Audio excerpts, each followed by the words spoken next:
You're listening to The Burning Truth.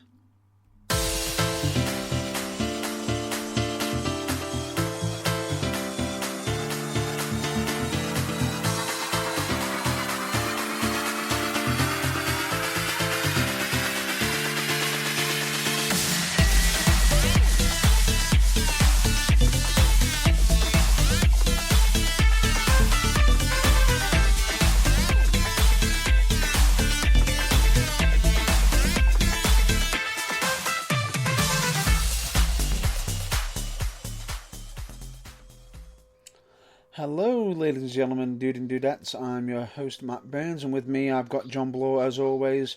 And I can also say, we have got a busy week ahead again. Welcome to The Burning Truth. Yeah, have we got a lot to talk about this week? What's so weird is lately with WWE, with wrestling, we've got more and more each week almost coming out of information and everything, and WWE have been releasing some interesting stuff lately, and we've got a lot to cover. It's us here who feel it's our job to sort of sift through it all and, in quite a lot of cases this week, try and make sense of it. The following is a post-Watershed production and may contain scenes and storylines unsuitable for younger viewers, and may also contain some storylines unsuitable for other viewers. This programme may also contain strobe lighting effects. Oh, we don't need that one. Basically, the reason I'm doing that, those of you who watch WWE on Sky Sports will recognise that, our opinions are going to get very strong this week, and so I think I am fully endorsed by Matt Burns when I say we might swear a lot, and listener discretion might be advised. Translate. I'll stop you there for a minute. The following for The Burning Truth this week will be audio discretion advised. Basically, if we have got younger viewers and listeners, and I know some of you may actually see the fact that you may have the label on strong language on our episodes, but we tend not to do it just in case of a slip up. This episode will be a strong language one. So if you are easily offended, please bear that in mind. And also parents, if you have got children listening to us, please understand we are stating it now. This episode is audio discretion advised. There will be a lot of swearing. There could be certain words that you don't want your children to hearing. I just thought I'd just mention that to you now. Unfortunately, such is the state of affairs. They're the only way to describe what we've seen. So, yeah, if that in any way is going to cause you offence, you can't say you haven't been warned. So maybe sensitive ears, get ready with the mute button just in case. To be fair, we do normally signpost it fairly well by mentioning the fact that we're going to get the soapbox out before we go off on our biggest rants. So consider that like a sort of 5-second warning before the worst of it arrives. It's like a precursor, pre-warning of a pre-warning. Yeah. So, what are we going to talk about this week? Why is there such huge potential for turning the air as blue as the SmackDown logo? Actually, we won't get there straight away. What I'm just going to do is, I'm just going to cover one little topic quickly to do with British wrestling and get it pretty much out of the way and done. Well, it's not because it's to rush it, it's the fact that it's very fresh in my mind. Well, that's understandable, what with you being there today and all. Pretty much. And I can honestly state, I went to the Barracks Wrestling, and this is an actual shocker for me, because normally when we say local promotions, ourselves permitted, it's normally a bit of a drive. Like anything up to maybe half an hour's drive away, not necessarily right on your doorstep. Not always, but there is the odd few one where, with United, but I actually wrestled there as well, myself. So that's not considered just going to watch a local promotion, because I actually wrestled there myself. I'm with you. Now, this one was local, and one I've never been to. How local? Was it in the pub at the end of your road? We are talking 5-minute drive. Interesting. We are talking minimum half an hour walk. Even more interesting. Well, this is 35 minutes. for you, yeah. For me, which Yeah. is, I went to the Barracks Wrestling, which is, it has been in the past been just, within Longton, but it's in Stoke-on-Trent. And I actually went there, which it was actually in Bentley for this one. And I can honestly state, it was a good show. I Definitely see. definitely, I can also say, for the price and value of it, it was definitely worth it. Absolute, every person that's on that show is worth a credit and absolute top-notch wrestling. Some of, I know that some of them are actually currently learning the craft from the Barracks Wrestling, and I can also state that the what they are learning is great lessons. Bright And futures ahead, are you? Is that what you're saying? yeah, it is. And with them label themselves as an academy wrestling themselves, because they do some main shows and also academy shows, it's great to see that we've still got companies that are still doing academy shows as well, main shows as well. But even on main shows, they are giving some of the academy their own academy guys airtime to be in front of a crowd. Now, regardless of when everyone says, they may think, oh, but that means you're not going to get the best matches out there, whatever. Completely No. contrary to that. That's not true. And everybody's got to get their start in front of a live audience somewhere. So cut these guys a break, you know? Correct. Couldn't have said that better myself, because I'm pretty sure that not everyone, Daniel Bryan didn't just, roll into Shawn Michaels' gym, his training school and just go, I'm going to main event WWE. Well, no. I'm sure he did roll in and go, I'm here because that's my long-term aim. But I'm pretty sure he didn't roll in and go, right, come on, I've been training 3 weeks now. When's my TV debut? You know? Yeah, pretty much. I highly doubt that. No. But anyway, this is a show for the guys in the area who are established, as well as the next generation who very much aren't yet. Just a quick question, and a shameless plug into one. Are these shows, namely past ones, and I assume in the near future, if so, this one, are they on Turnbuckle TV? They are actually getting possibly soon to be on Turnbuckle TV at the moment, but they are actually linked with Turnbuckle TV from what I've heard, and they could be actually on Turnbuckle TV soon. In that future. case, yeah, another fantastic wrestling company that is on Turnbuckle TV. Another reason for you to spend the easiest $3.99 you will ever spend if you're a wrestling fan. And if anybody is interested in signing up, yes, I know this is a self plug for UKWA as well. But hey, if you want, you've got to pay the bills. Exactly. Hey, if anybody wants an interesting way of signing up, or hell, I'll even throw out a bone for the Barracks as well. If anybody's interested in actually signing up for the Barracks or UKWA, literally go on to www.turnbuckletv.com/UKWA if you're a fan of UKWA, or I believe it's the Barracks Wrestling. Probably if you mention the Barracks Wrestling on there and type it in, or if necessary when you click on on Turnbuckle TV, click on the Barracks logo and see if it takes you to their channel, then sign up from there. Because then either way, whichever promotion you decide to do, if it's UKWA, thanks. A small portion of everyone who does that money makes its way to the promotion. So it not only are you watching your local wrestling company and dozens of others, you're helping keep your very local one going. It's not just that. It's not just about keeping it going. You're also helping it to move on to bigger, brighter things. So in actual fact, and flourish. Correct. Could not have said that any better. And I can also say that was an absolute great way to plug that. I appreciate the backup on that one. But honestly, from what I saw at the show, myself personally, I do actually recommend, as always, check out your local wrestling show. And it was great for me to make an appearance down there. However, I am not going to reveal any spoilers of the event. If anybody's interested, especially with it, if it can be on Turnbuckle TV, it's one that I'd recommend you to check out. Yeah, that's perfectly sensible, yeah. We went, it's good, it's got promise for the future. When they inevitably appear on Turnbuckle TV, give it a watch because you won't be disappointed. How they could even be? They could even have some content on there now, as of right now. But all I'll just state to yourselves: get on Turnbuckle TV. There's so much content on there. While you're waiting for the Barracks, if they're not on there yet, there's plenty of other companies. And of course, Is it upwards of 30 now? Up to 30 plus. 30 plus. There's a whole World Cup's worth of promotions. Because the Football World Cup has 32 nations in it. There's probably more than 32, of which UKWA is just one jewel in a many-jeweled crown.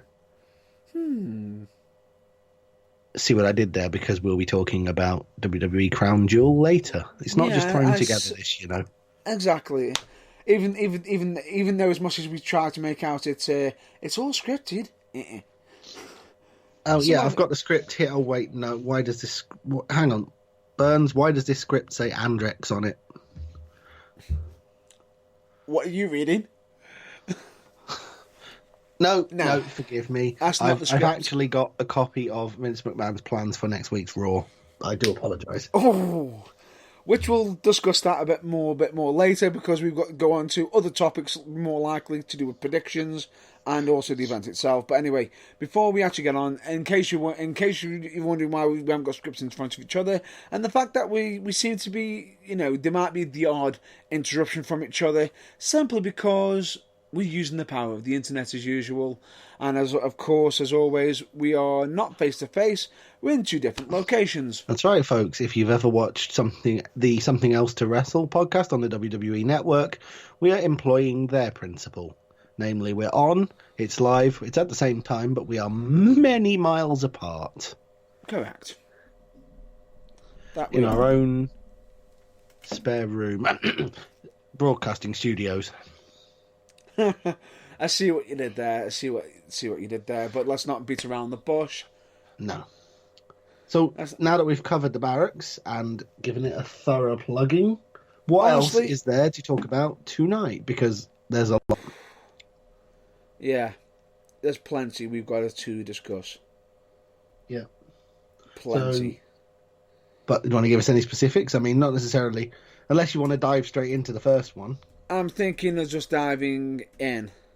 Okay, so what is topic number one? I mean, I know, all that planning and stuff. We did discuss it on air, but we did discuss it off air beforehand. But I'm not sure. Excuse me. I'm not sure which one you're going to go for first. So I'm going to go straight in. I'm just going to go straight into the predictions. Oh, how we did for Hell in a Cell. Pretty much. Which will lead nicely on to review and critique of the show. That it will, especially for the fact that, what made this so difficult is, and I'm going to be blunt here with WWE. Yep, please do. For us to do predictions, we need to have match announcements. Yeah, announcing more than 4 matches on the bloody card, more than 4 hours in advance of the show, generally helps us predict who's going to win them, Gives a chance to actually make a talking point in regards to it. Might help. Instead, they decided to just throw all of them on the pre-show. It really was quite an industrial grade storm of excrement. However, not to beat around the bush, we'll just get down to the predictions. Now, prediction-wise, we both, we had 4 matches, and let's not be about the bush. We shockingly lost. Both of us lost on the women's WWE SmackDown Championship. Really.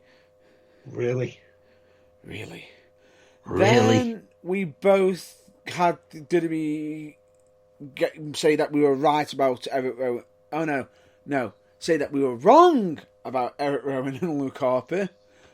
Yeah, what a surprise. Really?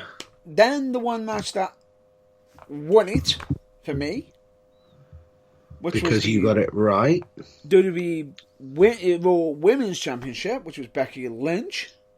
Yeah. Leaving with it. leaving as she came in. Yeah, and then the last prediction that we both put out there, and we thought really going to happen. WWE decided to complete a wrench, or should I say, sledgehammer in the works.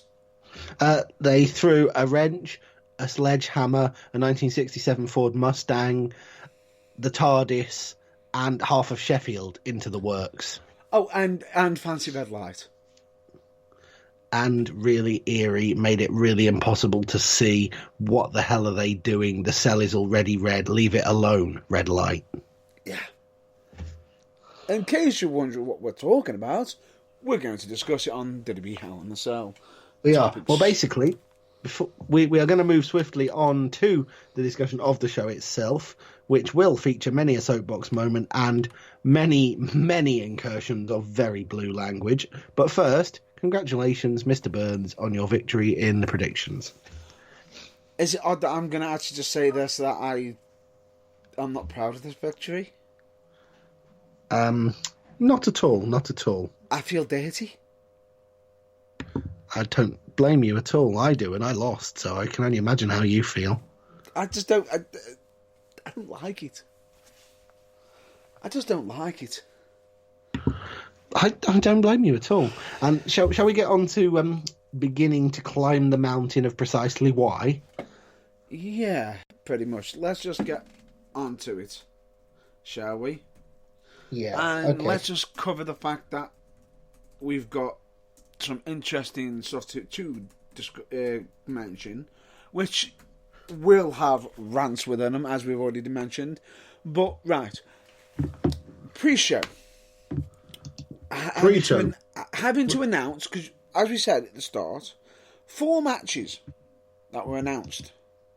And therefore, at least 3 more had to be announced on the pre-show, as well as the ones that were on the pre-show. Yeah. It made the pre-show the hotbed of match announcing that, Raw and SmackDown in the 6 weeks leading up to the show really should have been. You ready for this? Do you know how many matches were announced on the pre-show? I don't, because I don't remember how many matches were on the actual show, but it was a good 4 or 5. On the official show, there's 8. So, yeah. So half the matches weren't announced until... Over half. 5. About 4 to 5, I think it was. So I don't even think all of them were announced on it. I think some of them were just... Oh. I'm fairly sure there was at least one. I don't remember whether it was on the pre-show or on the actual show. At least one that was like, are we getting this tonight, are we? Oh, nice of them to advertise. Oh, wait, they didn't. Yeah. And then they made some twists and turns on the night that was just... Really? Well, there was really, and there was whatever the actual vocal sound for sitting there, scratching your head, looking at the TV out the corner of your eye and wondering if you've actually seen what you've just seen is. Or translation, begging for white noise.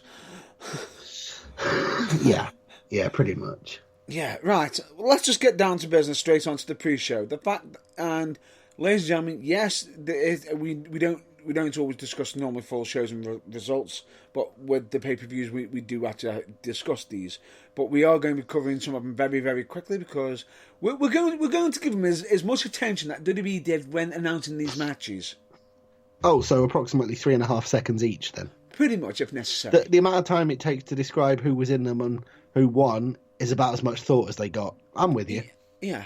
Right. Natalya versus Lacey Evans, which we already know that Natalya defeated Lacey Evans with a submission. That's fine. Great. Why is this match happening again? Who cares? No one cared the first time. Even less people asked for a rematch for no apparent reason. And then it makes it even worse. They had another rematch on Raw. Yeah, again. A last woman standing. Yeah, with an even weirder stipulation. It was like, you two are basically beating the tar out of each other to entertain Vince McMahon because nobody else in the world cares. Pretty much. And what makes it as even tragic more... as that is. What makes it even more annoying is the fact that they got the speciality match on Raw. Having had a non-speciality match on the pay-per-view. Huh? Logic fail. Pretty much. Right. What a surprise. moving on. Yeah. Shall we? Yeah. Okay. So that was that match. That's probably at least 3 sentences more than it deserved. So yeah, move on to the next one. We're now going to move on to the match that I actually thought was match of the night. Match of the night. Let me think. The women's Hell in a Cell match. Yeah. Aside from that really weird bit at the start, when is this a botch? Did they plan this? Why hasn't the cell gone all the way down? Yeah. Yeah. Once they got over that ever so slight glitch, yeah, it was comfortably the best match on the I thought this card. was match of the night. Yes. Easily. And unfortunately, due to this match, right, with this match, as the outcome has had some unpleasant things that we are going to have to cover. But somewhat undesired side effects, yeah. But for now... But for now, we're just going to talk about the match itself. I thought this match was very interesting. As much as I was right on this, I honestly expected to be wrong on this one. Really? Honestly, I did. Okay. As I was watching this match, I started to watch this match, I'm thinking to myself, I've lost this. I see. I can kind of understand. It didn't turn out that way, but I can kind of understand where you're coming from. But I wouldn't have been upset though. I would not have been upset for that match. That's how good the match was. The match was, well, let's just put it this way. Both these two ladies are students of the game, and they've quite clearly watched quite a lot of the men's Hell in a Cell matches from over the years, and applied what they learned. They've done their homework. Indeed, they have. No, and it made it into a damn entertaining match. And do you know what? Both ladies had a legitimate case to win. Yeah. And as a result, I don't mind too much that I guess wrong. It's one of them matches where either side, we won. Yeah. That's how good a match it was. It's also one of those rare few occasions, as it turned out, on the night where we, as fans, won. Yeah. You know, and this is probably the biggest moments for the whole event. Yeah, unfortunately, anyone who thought, this isn't going to be a bad night after that opening match, expectations went sadly downhill pretty damn quickly from there. But not quite, though. Not quite. No, because the match after wasn't that bad either. It was still entertaining.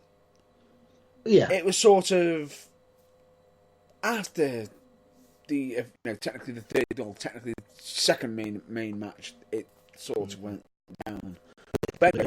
Yes. The next match. So no. We didn't actually cover who won. Well, we knew that Becky Lynch defeated Sasha Banks, and I've got to cover one thing before we actually transfer over. Unfortunately, we have got to report that that there is an injury, possibly from the Hell in a Cell match. It's not been determined at this time, but it's as likely as anything else. Rumour has it that the reason why Sasha Banks hasn't been on WWE television, on Raw or SmackDown recently, is possible due to a tailbone injury. Now, the only problem that we've got with this is it is unknown how bad it is and when the return date is. And what's such a shame is the fact that this is... I understand that Sasha has had a little bit of time since her previous entry, but this could halt quite a bit of her career. Yeah, this is one of those things that's on... It's not quite as serious, but it's sort of right up there with Daniel Bryan's concussion in that if she rushes back too soon, it could end up making things worse. And on top of that, are WWE going to start be thinking that she is injury prone? Unfortunately, yeah, that is the risk that they take. Which is a shame if they it do would actually, really be. because she's a top talent. Absolutely. Absolute top talent. And some people are just desperately unlucky. But that's the way it goes. Correct. Couldn't have said that any better than myself. And we're now going to move on to the next match. Yes. Which is the tag match. Which was the second match that WWE had actually announced before. Shows before. For a long... not on the pre-show announced. Announced long enough in advance that we could actually make a prediction for it. Yeah. Yes. And we both got it wrong. Did we ever? Yeah. Now, I'm not going to complain that we got this wrong either. No, because it wasn't a bad match. No, it wasn't. I felt as though that Eric Rowan and Luke Harper should have had the win. We really shouldn't have got it wrong, no, but we did. Eric Rowan and Luke Harper needed the win more, but they didn't get it, so... But at the same time, you understand why Daniel Bryan and Roman Reigns needed the win. But the match itself was chaotic. Is an understatement. But that's kind of what Rowan and Harper do best, so it played to their strengths, to be honest. Oh, and ladies and gentlemen, this wasn't a normal tag team match, this was a tornado tag team match. And no disqualification, I think, was it? And no, I don't know about no DQ, but I know it was tornado tag. Yeah, because both of them were in. I believe that there was no rules that announced on the pre-show, I think. So as I say, I'm not sure about no DQ, but yeah, it was a tornado tag match, so aren't they no DQ by default? No. Oh, okay.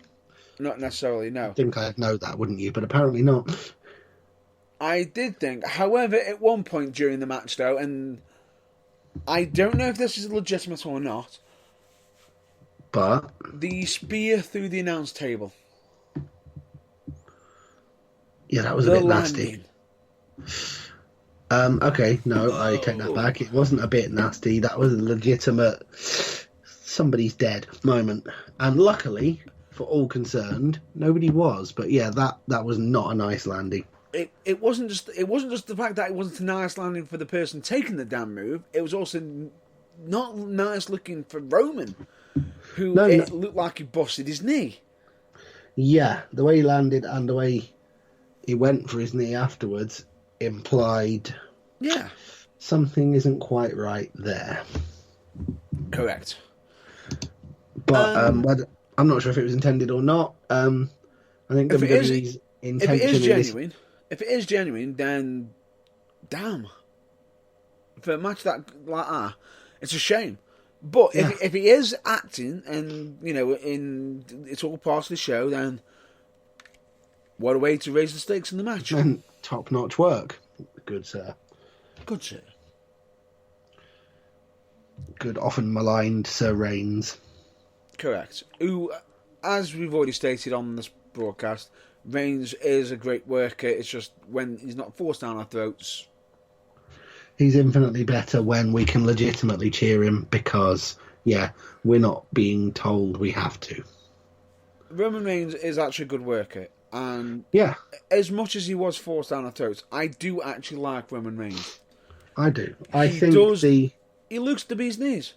Yeah, I think the enforced absence due to leukemia actually did him the world of good. I mean, obviously, I wouldn't wish that on anyone, but the time away to get a bit of a refresher on the character and to give him a bit of space, worked great.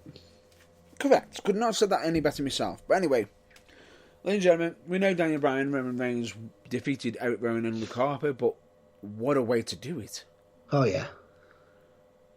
The knee into the spear. It was a thing of... I bet they planned it about 5 minutes before and went, oh, that went really well when they practiced it and just went, yeah, let's go with that. But it was a thing of beauty. Good timing, everything. And it was weird because we originally picked Eric Rowan and Luke Harper because they're an official tag team where Daniel Bryan and Roman Reigns aren't, but still, they are technically considered WWE cream of the crop. Yes. And when not official tag team are the Raw Tag Team Champions, I suppose anything is fair game, really. Correct. Now let's move on to next match. I believe this is the first of the what the Pools panel would call a no contest because it wasn't announced until it started happening. Yeah. And there are some, possibly even some in this broadcast, who wish they just hadn't bothered. Was this a regular SmackDown match? Or did it come across as just one that was just typically... It did somewhat come across as basically it was a regular SmackDown match and they've gone, you're on this big show, lads, give it 5 extra minutes and hit all your big moves. And try and make a magic moment. Yeah. Yeah. In case anyone is worrying, we are, of course, talking about... Randy Orton versus Ali. Yes. It was, again, an opportunity for two guys, one who needed the exposure on a pay-per-view and one who really, really didn't, to have a match in an attempt to they both one needed of them exposure. over. They both technically need exposure, especially with Randy Orton being on Crown Jewel and everything, blah, blah, blah. Yeah. And being considered a main event, one of the top guys on on WWE. You see, I was just about to jump at you there and go, Randy Orton is not one of the top guys, and Revival would not like you for saying that, but we'll get on to what's going to happen with that grouping in the draft a bit later. But anyway, even though, let me just state this for a fact before we actually mention the results of Randy Orton versus Ali. No tag team championships on the line. No. Bizarre. And not a decision that I'm sure was questioned wider than simply beyond the two of us, let's be honest. Oh, and ladies and gentlemen, I'm just going to put this out and just mention this clearly now. We're not mentioning the 24/7 championship again because it's not worth the time of day. Oh, that's the thing. Unless something jumps out for that 24/7 championship and screams at me, please talk about me. R-Truth winning it for the 57th time isn't actually that, so there's not really a great deal of point. Yeah. So, moving on, Randy Orton defeated Ali.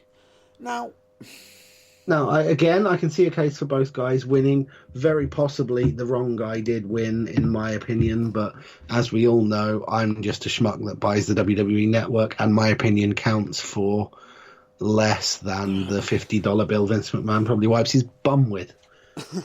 Right. Randy Orton does need the win because of him being linked with Ric Flair, him possibly wanting to be a top star, but at the same time, Ali has been trying to make a name for himself, and he was originally meant to be in a certain match that Kofi ended up filling in, because he had a concussion, and Kofi ended up being in a top-notch position. Of course. Now, Ali hasn't found his footing since coming back. Of course, in an ideal world where WWE is booked properly, disclaimer, properly means in a way that I 100% agree with, usually because it's what I've come up with, which I feel is better than what actually happened. Ali would have won this match. Yeah, he would. And cut an impassioned promo after which he said something along the lines of, I've just beaten a genuine bona fide legend, which must make me this generation's legend killer. Bang! Gimmick launched. Push that guy to the moon. And stole it. So, a legend killer kills a legend killer. Exactly. I've beaten you in a match. I'm stealing your nickname because you haven't used it for 10 years, so I'm sure you might. I get you. But anyway, the point being is, I thought Ali was going to win this, especially with that damn unique way of countering the RKO. Yeah, I was not expecting that, and neither was Orton. Quite clearly not, from the look on his face. Hey? Like, no, I'm supposed to be halfway through the 3 count now. What are you doing? Don't waste my time. Yeah. And then Ali's looking at him saying, but we're on pay-per-view, man. Yeah. Looking at him as if to say, well, if I can't do this live on national television on the WWE Network, when can I do it, man? And then how does the match end? Oh, yeah, it counted into the RKO. Yeah. Yeah. Yeah, if it was up to me, those 3 words used to describe where the RKO appears from would be banned from WWE television forever. I don't know. Banned. Get off the air. What's that? You're Jerry Lawler? I don't care. You're fired. But anyway, point being is, if Ali's got a counter like that, wouldn't he just hit that same counter at the time, maybe? You're one of the many logic fails with this show. One of the lesser ones, so we shouldn't dwell on it too much. But yes, it's a very, very sensible query, and yes, of course he should. And wouldn't that have made it more interesting if Orton couldn't hit him with the move for a while? Yeah, because Orton had to resort to, shadier tactics. Yeah, into it. Yeah, that would have raised the match above your standard pay-per-view filler, which is sadly, despite the best efforts of those involved, all this actually was. And now let's move on to the next match. Oh, here we go. This is where, don't get me wrong, there was nothing wrong with the Orton against Ali match. It's just, a bit of forewarning about it would have been nice, and maybe they could have given them another 10 minutes. But now we're really getting into the depths of the, what? What's this? Why am I seeing this? How much time have you got to fill? Yeah. Depths of the show. Tag team match for the WWE Women's Tag Team Championship. Yes. Don't get me wrong, the Women's Tag Team Championship is a title vainly and desperately trying to have Vince McMahon remember about it for more than 2 weeks at a time. Yeah. But on this instance, not sure if he did. The match was quite clearly last-minute throw together. And on top of that, I think even WWE's own damn logic broke in this match. In more than one way, I'm fairly sure. But go on, in what way are you implying? Right, I'm implying in the fact that, Alexa Bliss, who is, when cutting promo on the pre-show, was half heelish while Nikki Cross is the face. So, the yin and yang.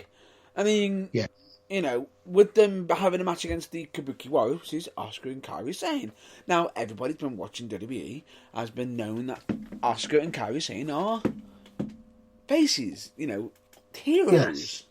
Faces, despite the fact they confuse the living daylights out of wrestling fans of a certain age by coming out and cutting promos entirely in Japanese, which is heel 101 in the Attitude Era. Possibly, but then they've got somebody who's managing them. Paige. Well, they didn't on Raw this week, so that kind of escaped my notice. But it fair point. Should have been there. Well, she's been helping them supposedly, and she might not be there now at the moment, or could be doing something other projects possibly. Now, the Kabuki Warriors came out, and which is asking Kairi Sane. And they were beating on Alexa Bliss and Nikki Cross in a heelish way. Yes, having just cut a promo entirely in Japanese.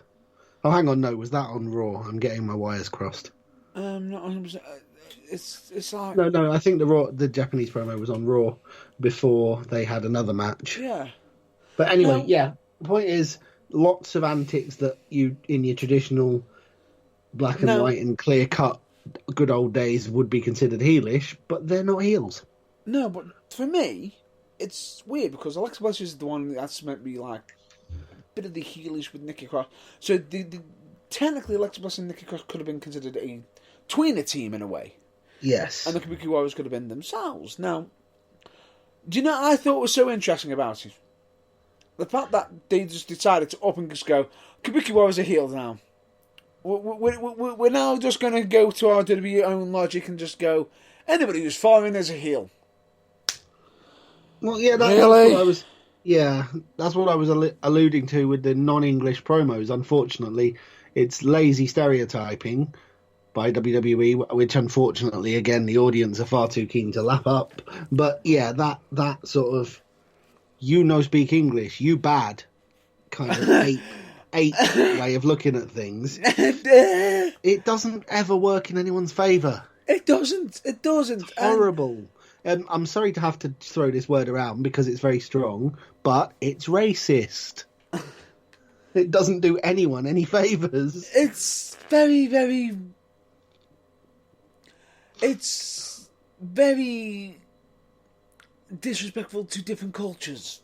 Indeed, it is. I am going to phrase it as. But... It's and sort of... here's the but. I am going to give Kairi Sane, and we know Asuka can play a villain. Yes. I thought it was interesting that Kairi Sane absolutely changed nothing about her intro and her look. Just changed. Luke? Who's he? No, her look. Oh, her look. Her look. Basically, and decided to just pummel when needed to. Added an extra shot in, on the count. Slightly bizarre. It was slightly bizarre, they are but actually heels. Hello. Sorry, just waving my paper up in the air. Miss Pirate Princess, yeah. Go back to NXT. Take some notes from your good friend, the Joshi Judas, on how to do a heel turn properly. It could turn into that eventually, depending But no, on certain seriously, things. if they're going to do that, right? So okay, that's how you do a heel turn. So them just adding some heelish tactics. If indeed it was even intentional, which, as we were establishing, we're not 100% sure it was. Now, adding the mist into their repertoire from Asuka, very heelish, which it is very heelish, but haven't WWE accidentally already made that into a bit of a face thing when it was done by Tajiri? Was Tajiri a face that did it? Yes. Oh. You see, confusing. What message are you trying to send here? But anyway, I like the fact that they brought that move back, though. I do. What, the mist? Yeah. It's a good old-fashioned heel move. It is. Yes. And I can't beat you by actually hitting you with moves that hurt, so I'm going to just temporarily blind you. I don't like it.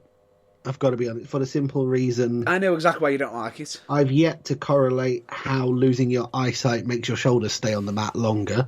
But anyway, let's gloss over that, because that's the least of this match's problems. Oh, so that's your issue with the mist. There is one issue I have with the mist.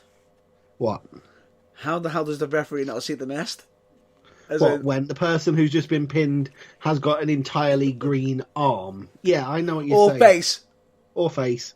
Not to mention when they're smiling, when they stood there and they've won, the person who's blown its teeth are all bright green. Yeah. A ref that can't spot that needs more than Specsavers.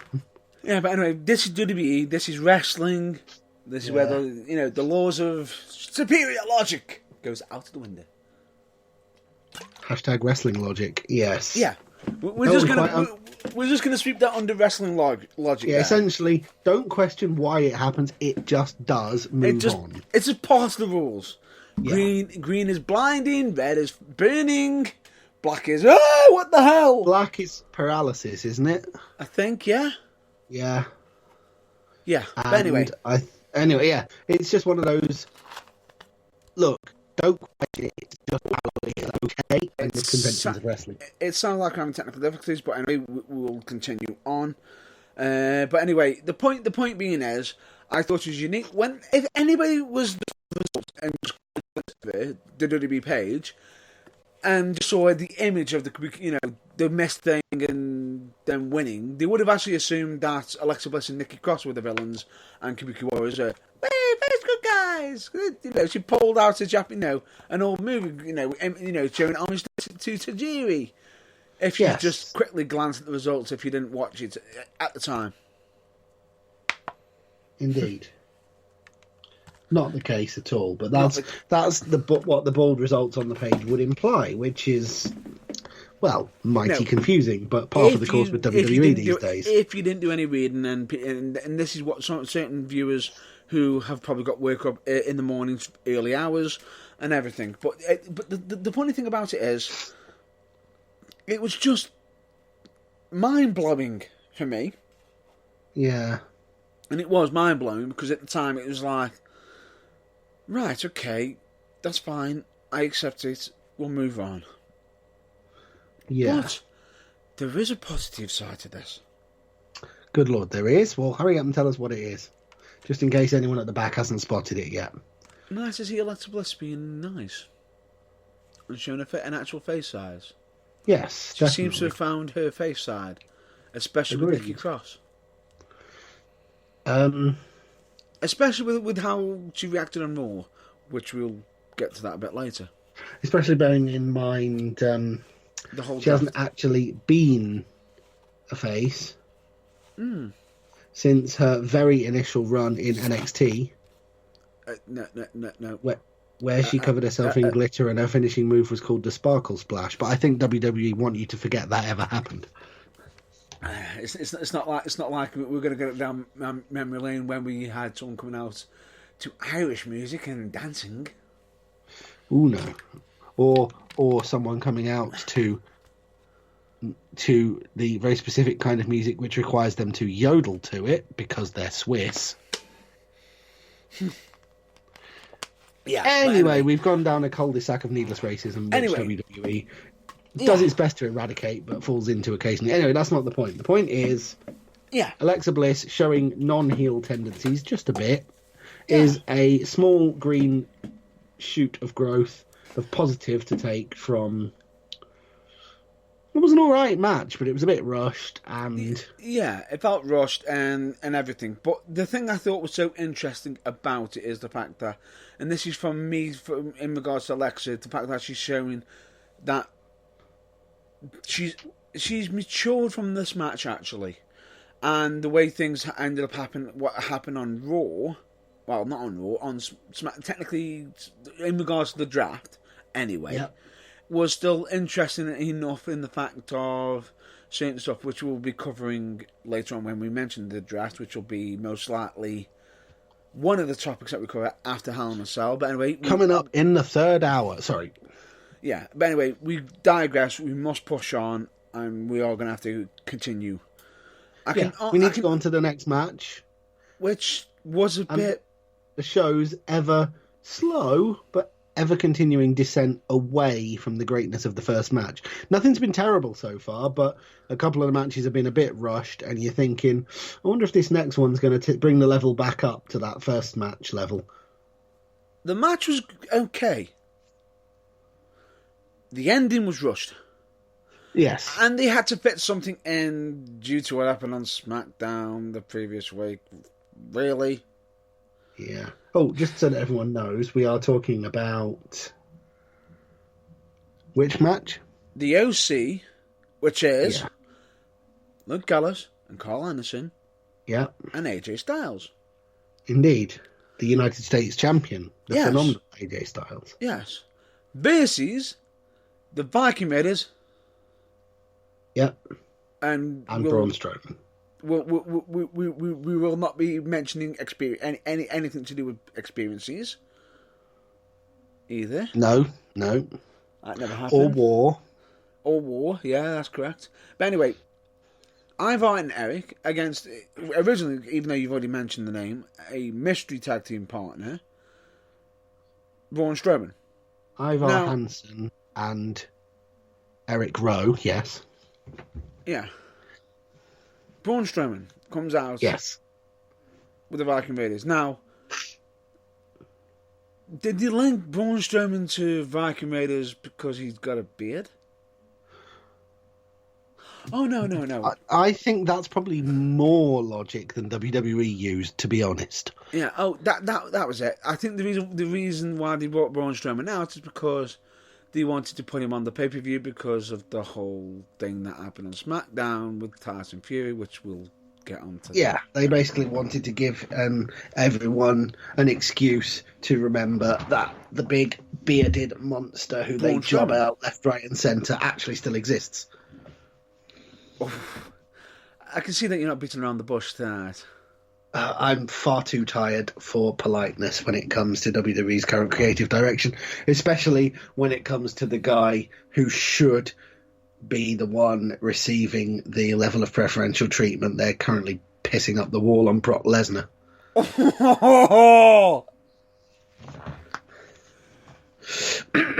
You know Anyway. what?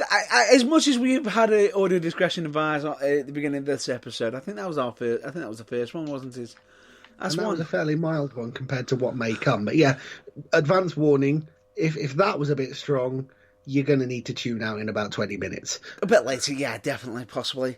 But anyway, right, the match itself, I was okay with it. I thought it was interesting. It I had can see its this. moments. I can see this only going one way. Sadly. But with a pinfall victory, not disqualification, which threw me completely for a loop.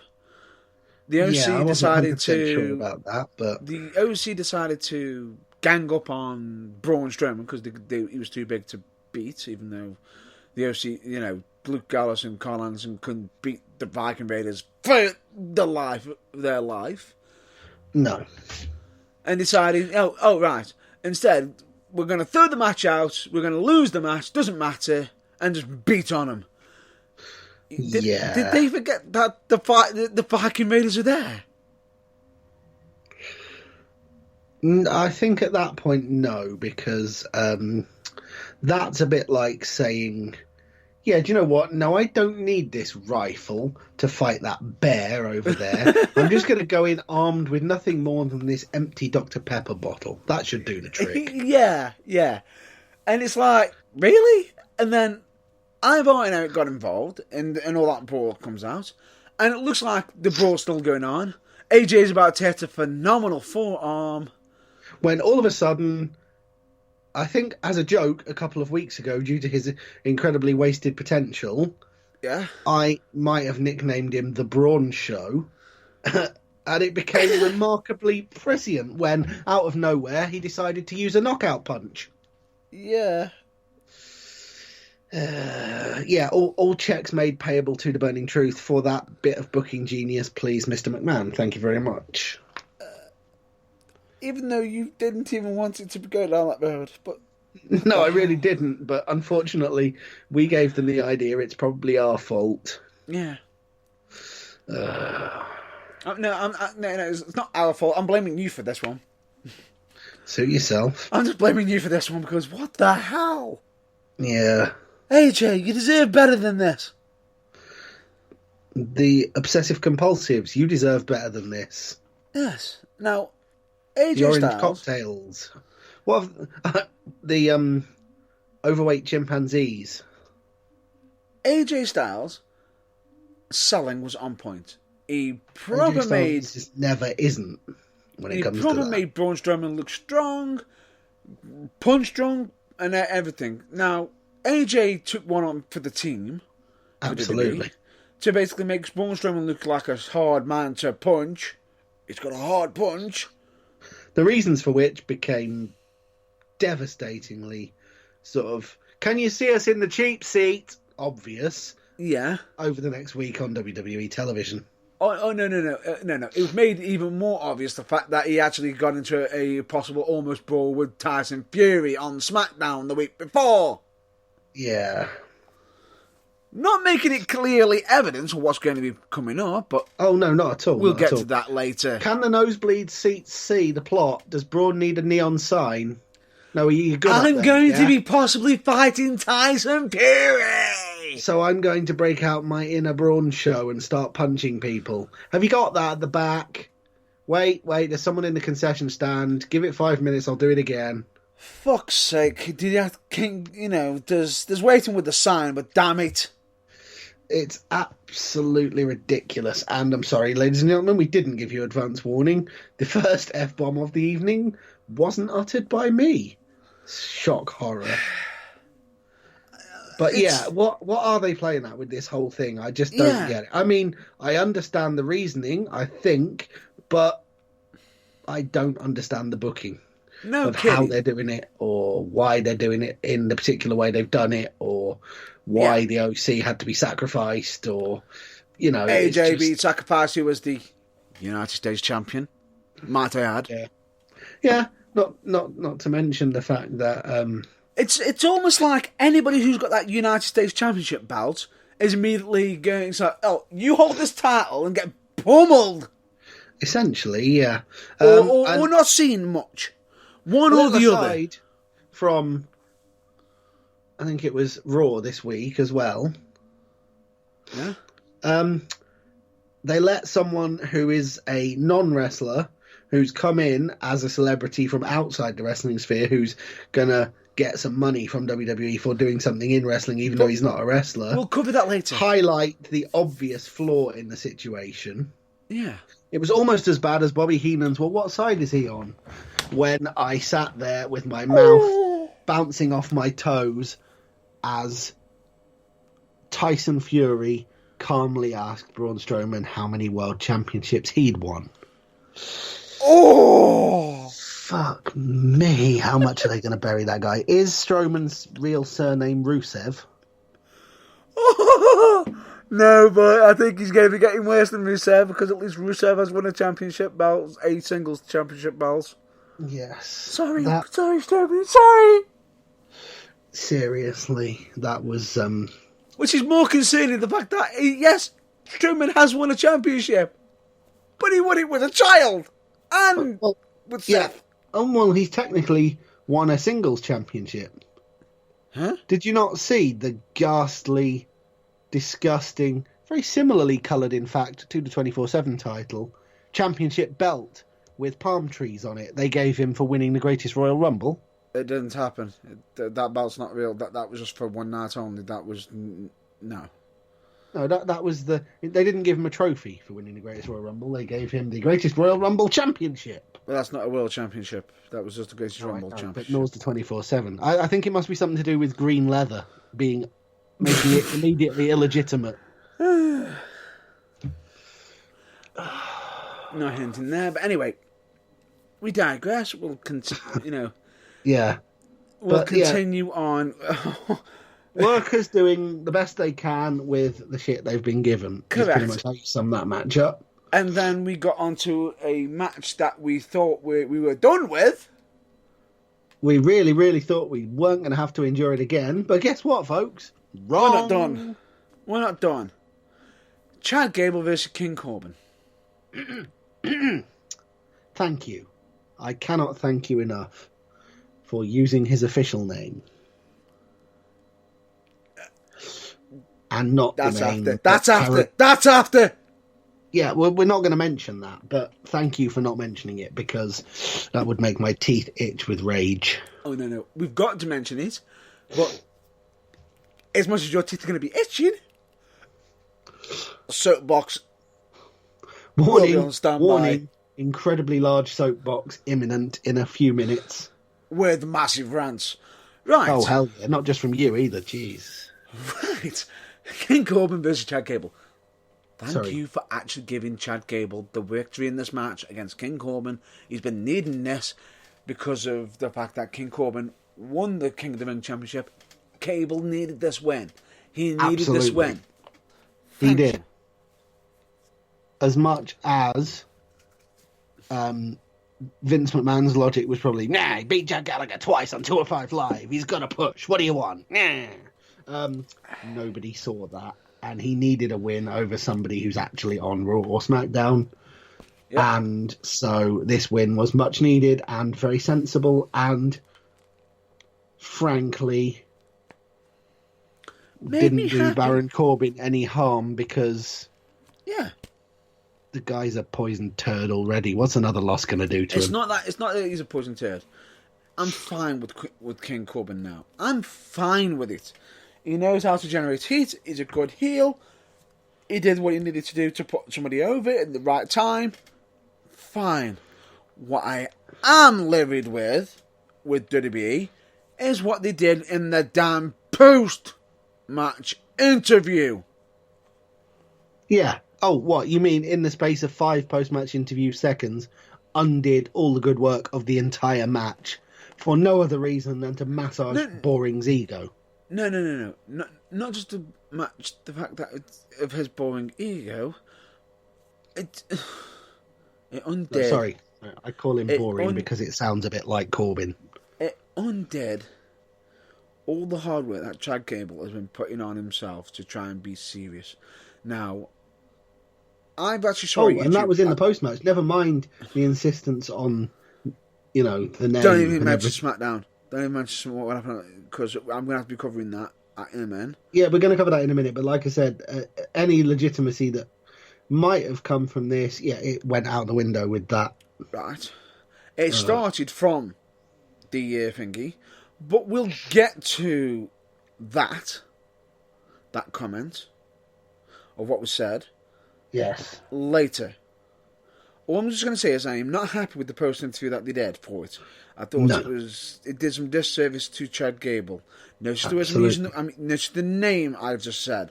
Chad Gable. The man's name, Chad Gable. The name that I will be only referring to him as, but I will have to. You'll get no change from me there. I'm absolutely.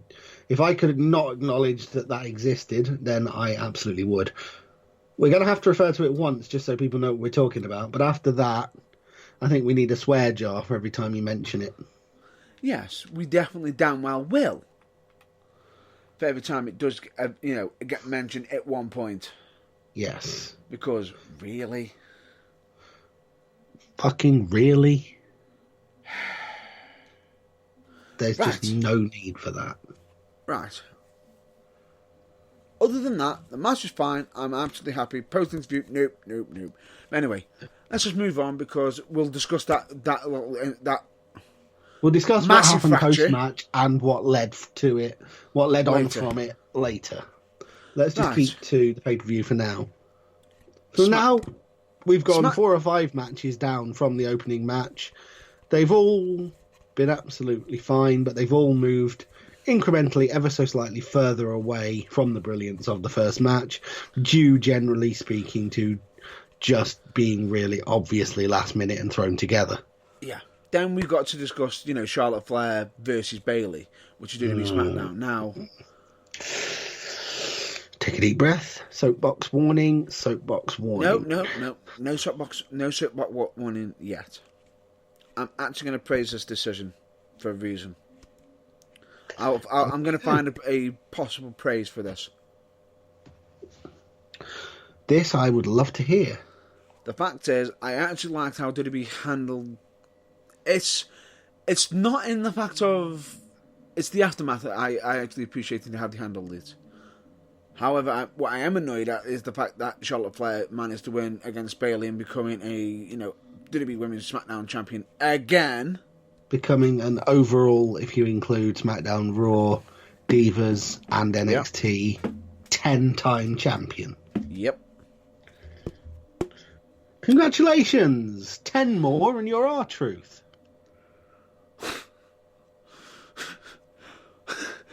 I don't even need to swear. That just sums up how angry I am. Charlotte R-Truth Flair is what you're dubbing. Yeah. But anyway, this is as much attention I'm going to give this because I think the aftermath. The match itself wasn't the worst. I just felt as though this is the match that we actually should have had. Last pay-per-view, but with the same result that we had last month.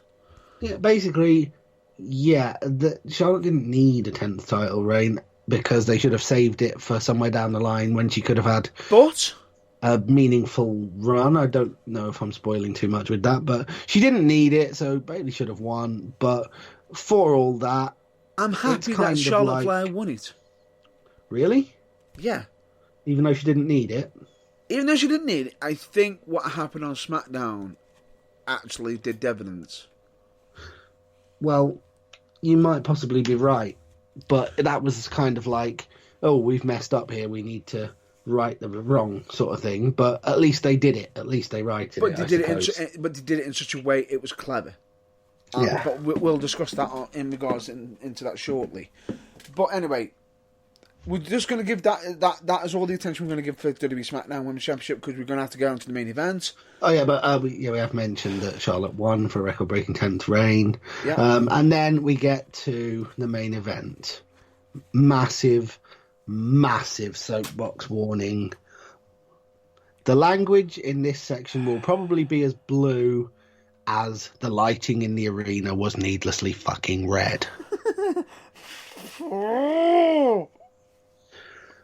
If even, seriously, they could have had an absolute Meltzer rating system busting 53-star classic.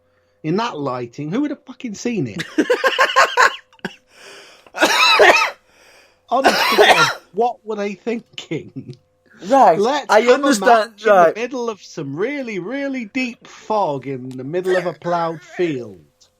No, because that'll draw ratings. What makes it so weird is we know that Bray Wyatt as the Fiend is mythical, unusual, unique. Why haven't wrestled normal in the past? Without the damn red light. Oh no, it's because it's Hell in the Cell. We're just going to put the red light on this match. The cell was painted red. That's enough red. They don't need any more red. No more red. Oh, do you know what? It gave me really horrible memory throwbacks. Do you know what annoys me even more? What? And this is going to be a topic that is possibly going to be saved for another a special potentially.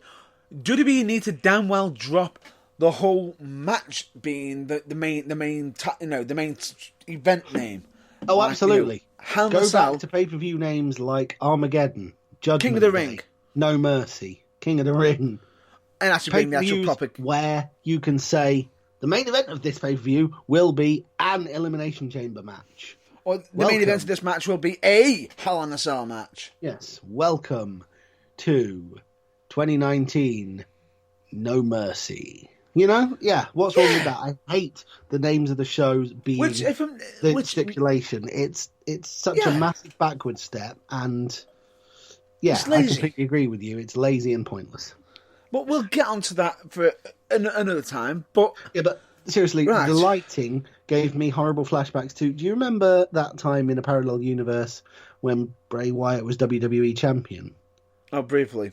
The night he lost the title, pointlessly, to Randy Orton. Yeah. When they suddenly cut to an aerial shot of the ring. Oh, with maggots. Which they projected a nest of maggots onto, which, unless they showed the aerial shot on the Titantron, nobody in the arena could see.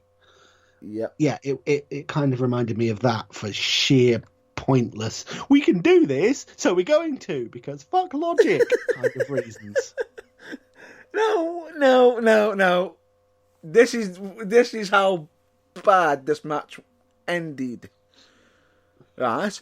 When WWE got their own guys on their own live stream, which, if I'm not mistaken, was Sean Waltman, X-Pac. No less. Stating all this. I know it may not come back from after stating this, but what the hell was that finish? Yeah. Ladies and gentlemen, seriously, if the word clusterfuck is used to describe a match where you are not satisfied with the finish, that is a mere 1-star rating, that word, compared to the 53-star intergalactic ultra smeg that was the finish of that match. No, let's just call it what it is. You can't be disqualified in a Hell in a Cell match for the love of God. It's a no disqualification match. It's a no disqualification match. It makes it even worse. Right? Go on. In the match itself, it looks like Seth Rollins got disqualified. Do you know what the actual terminology that he ended up using on the results page and what the referees decided on? Referee it was thrown stoppage. Out. Referee stoppage. Ended by referee stoppage. So, basically, they did that just to protect the fact that Seth Rollins wasn't being naughty. Or Don't still trying even to make get out. me started on the fact that everything else that those two put each other through, Right. and Seth Rollins got a sledgehammer and hit some chairs about 3 feet away from where Bray Wyatt was. Bray Wyatt, by the way, who is the Fiend, a semi-mythical, potentially not even human creature. And Seth Rollins hit a chair with a hammer 3 feet from his head. Oh no! Protect the Fiend's feelings! He might be hurt! Oh, throw the match out! What were you thinking? Health and safety! We must care for the Fiend! My brain. Now, what makes it worse is out of its ears and then sat there patiently on the hem of my t-shirt, waiting for me to spoon it back in so that it could melt and dribble out of my ears a second time. That's how much this didn't make any goddamn sense. What made this worse is they actually had the referee mention this on the WWE YouTube show, The Bump, saying, I was trying to care for the Fiend's or Bray Wyatt's health and well-being. Bray Wyatt doesn't give a fuck about Bray Wyatt's health and well-being. So why the referee should is completely beyond me.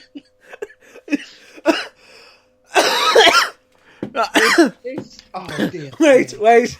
What makes me laugh more than anything with this is the fact that you got Bray Wyatt, who had the referee care for his feelings after being hit with a sledgehammer, right?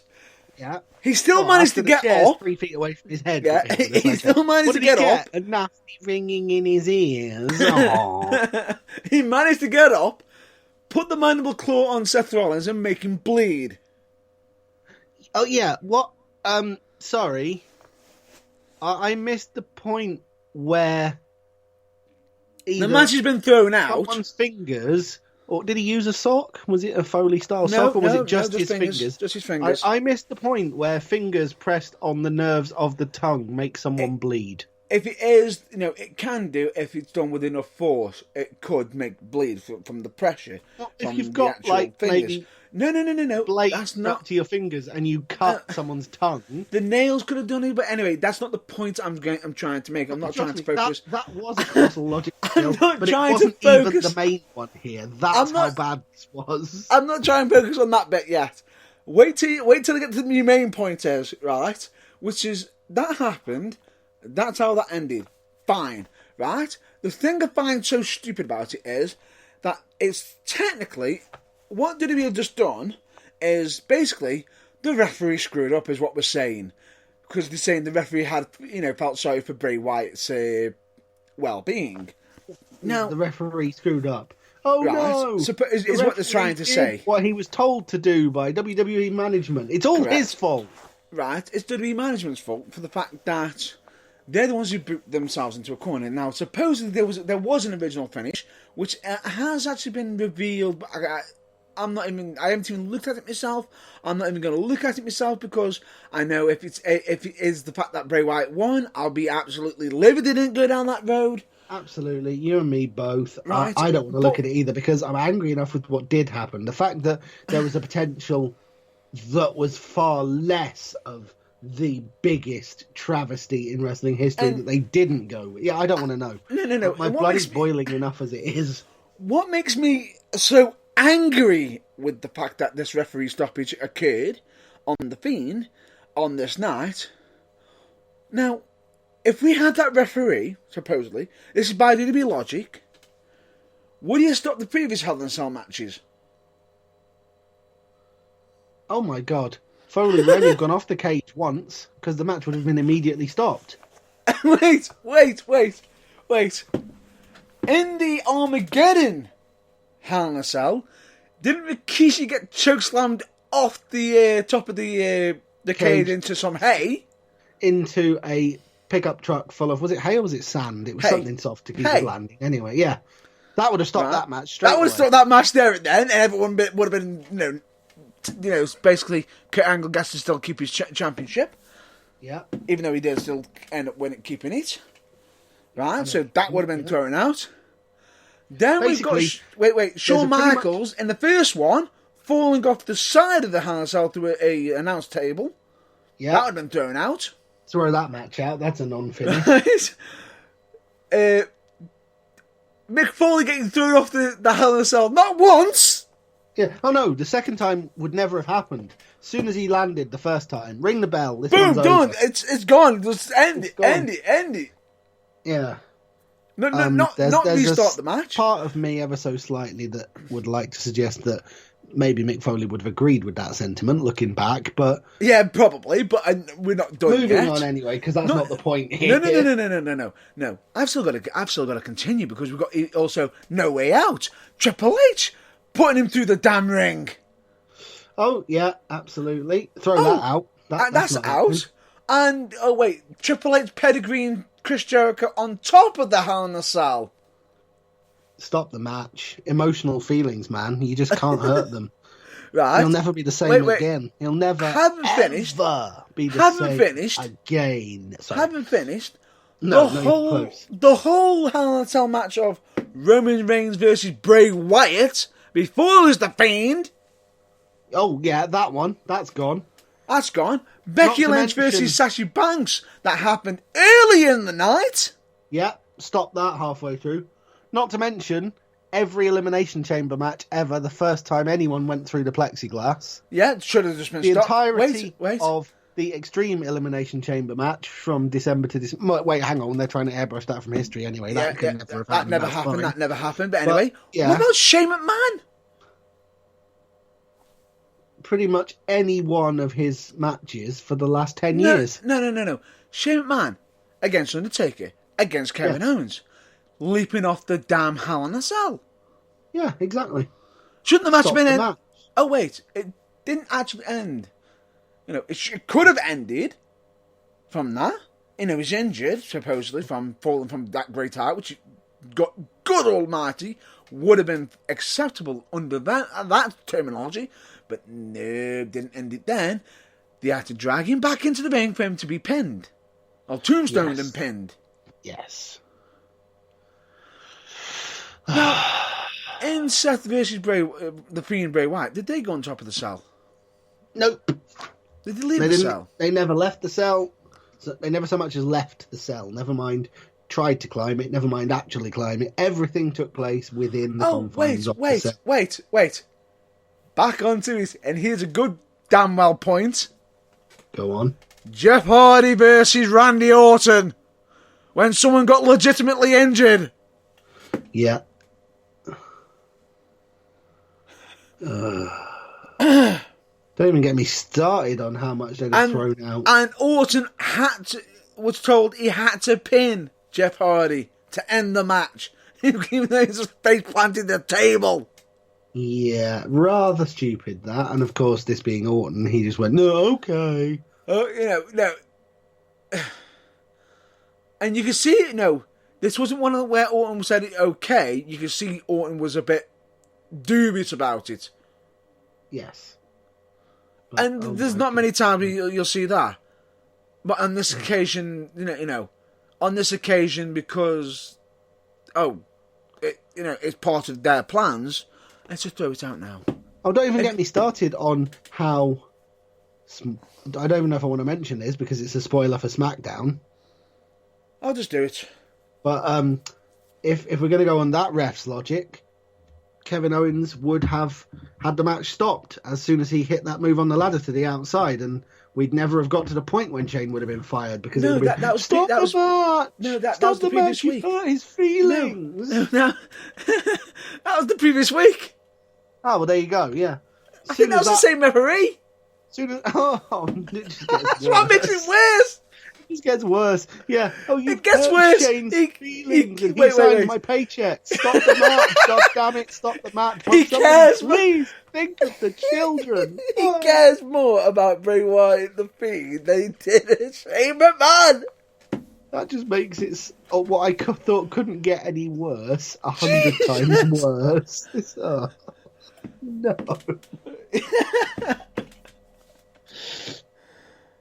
Oh my god. I know. Ladies and gentlemen, you can tell this is not scripted from us, just from the way we're laughing.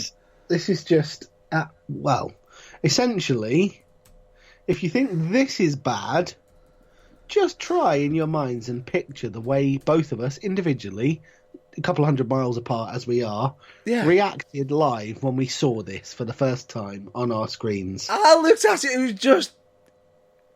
What? My brain broke. basically. But anyway, that's WWE Hell in a Cell. Or, as it's going to be renamed from next year on, Clusterfuck in a Cage. No, more likely, how can we fuck this ending up anymore? You know what's an interesting fact right now? I would love an interesting fact right now. You do realise that WWE Hell in a Cell, 2 years in a row, the main event has been thrown out. Oh, sweet merciful crap. So it has. That's 2 years in a row! That's terrifying.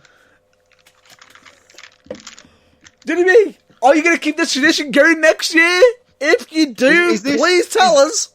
Is this the booking ploy you're going with to replace The Undertaker's streak as the thing everyone talks about in WWE?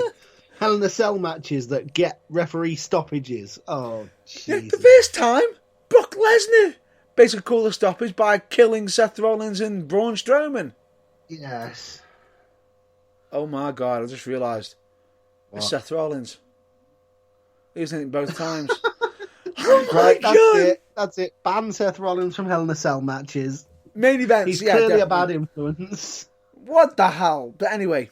Oh, wow. Yeah, so that just about sums up our fit. Overall, for the show, first match, brilliant. Every other match, a bit rushed, but generally nothing terrible. Yeah. Main event, you've just listened to the last 10 minutes. Overall rating... -5 stars! 5 stars. And no, ladies and gentlemen, we did not plan that. But Jesus wept. Basically, something tells me Cody Rhodes, the Young Bucks, and the guy that pays the bills in AEW watched that and collectively pissed themselves. Yeah. Literally. Oh my God, if that's the best this brain fart of a brain trust can come up with, we've got this in the bag. Seriously, we don't even have to try. Yeah, but anyway, moving on. Let's move on. All I'm just going to state is that is the Hell in a Cell pay-per-view. We've got to cover the mention of one WWE injury at the moment as well, which is Ember Moon. Now, a lot of people will probably mention it, probably not realise that Ember Moon hasn't been on TV for a bit. They might say, oh, storyline-wise. The reason why she hasn't been on, supposedly, because due to a possible ankle or Achilles injury. Now, if it's either ankle, way... it could be as little as 6 weeks. If it's an Achilles, we're looking at a year. Minimum close to a year, which is unfortunate if that is the case. Fingers crossed that isn't the case, and we'll wish her a speedy recovery. Basically, yeah. And unfortunately, ladies and gentlemen, due to time constraints, we have got a lot to cover, but one topic we're going to have to basically brush over is shockingly, the WWE draft. But instead, I'm going to be basically stating that it is interesting. We'll probably do a bit more of a massive coverage on a special episode separately. When I would imagine so, yeah. Bear in mind, we'll probably do it after tomorrow night when the second half has occurred on Raw, so we can assess it more as a whole. Yeah. But overall, what did you think of the draft itself? Overall, I thought it was pretty much like Hell in a Cell, really. For me, I pretty solid idea. Yeah. Really shittily executed. I think the fact that they actually had Alexa Bliss and Nikki Cross on the same show, but you actually got to see some of their reaction. Nikki, you could see Alexa's reaction to Nikki be on the same show as her, which showed Alexa in a positive light, which is what I was referring to earlier on the show, which was good. It's showing Alexa in a more positive role, which is good. Other than that, I thought it was a bit... especially for the fact that they didn't even mention where the hell Shinsuke Nakamura, which show he's going to be on, as is the Intercontinental Champion. The WWE Raw Tag Team Champions weren't even mentioned, even though the SmackDown ones were, with the Revival, the top guys being on SmackDown, which is what you were referring to earlier, and the fact of when I mentioned that Randy Orton is a top guy. Yeah. And then on top of that, we didn't even have a single mention of either WWE Champion Brock Lesnar or Universal Champion Seth Rollins. Less of a mention of that. Yeah, and frankly, after what happened, that was a joke. Oh, Kofi, yeah, you're not champ anymore. Go out and plug the charity that we're sucking up to. Yeah, pretty much. Pretend nothing happened. Yeah, even though you were clearly angry last week at Brock, saying you're not done with him.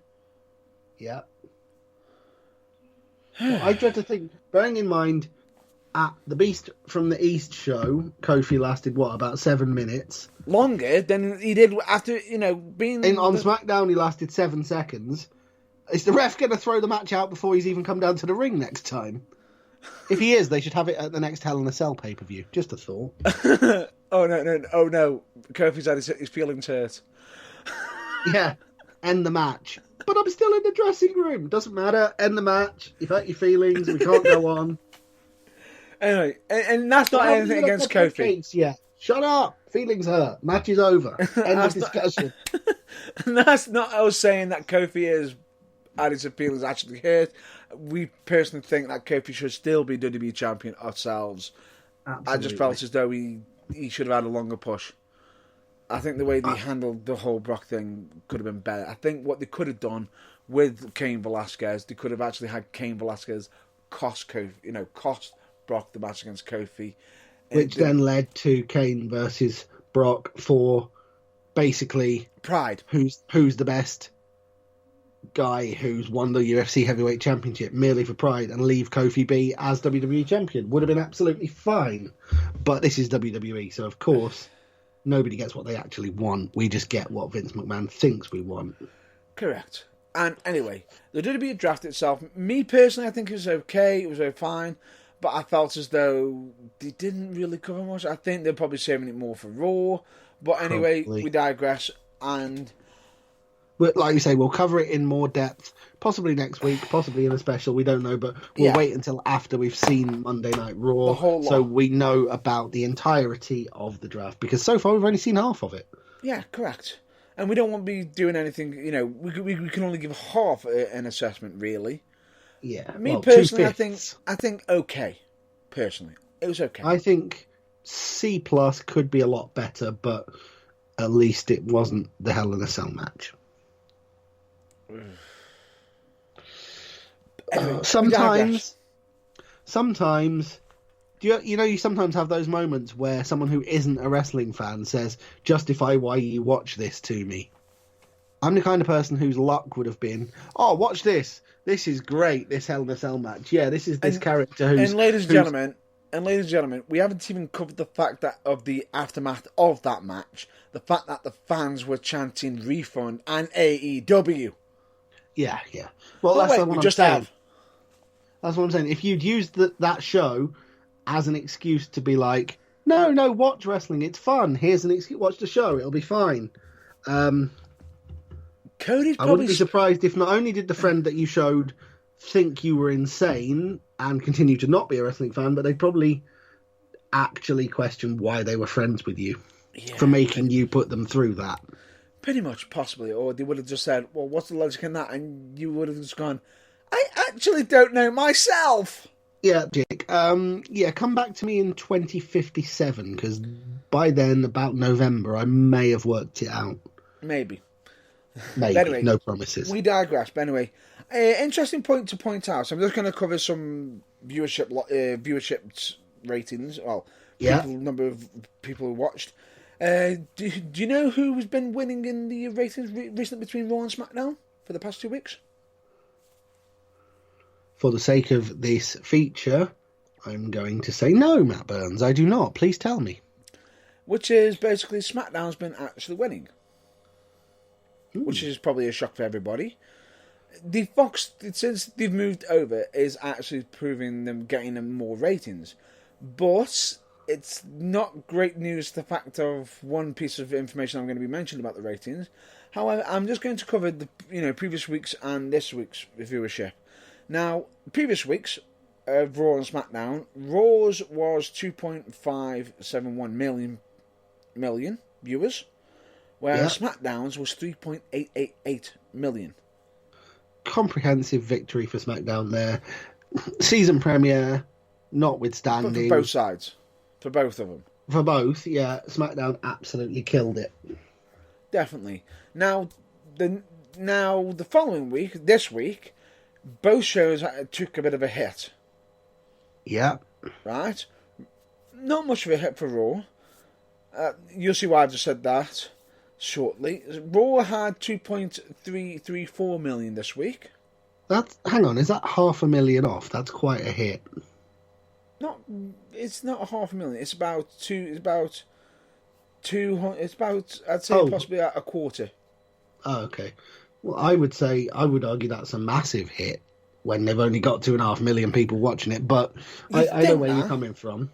You think that, but you'll see why I've said it's not as massive as the SmackDown loss viewership, because this week the SmackDown pulled 2.899 million. Hang on, so basically 2.9 million.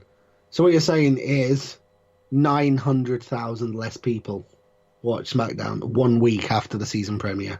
Close to, but do you know how much of a loss that is in percentage? By God, that is. Hang on, that is a quarter. That's 25%.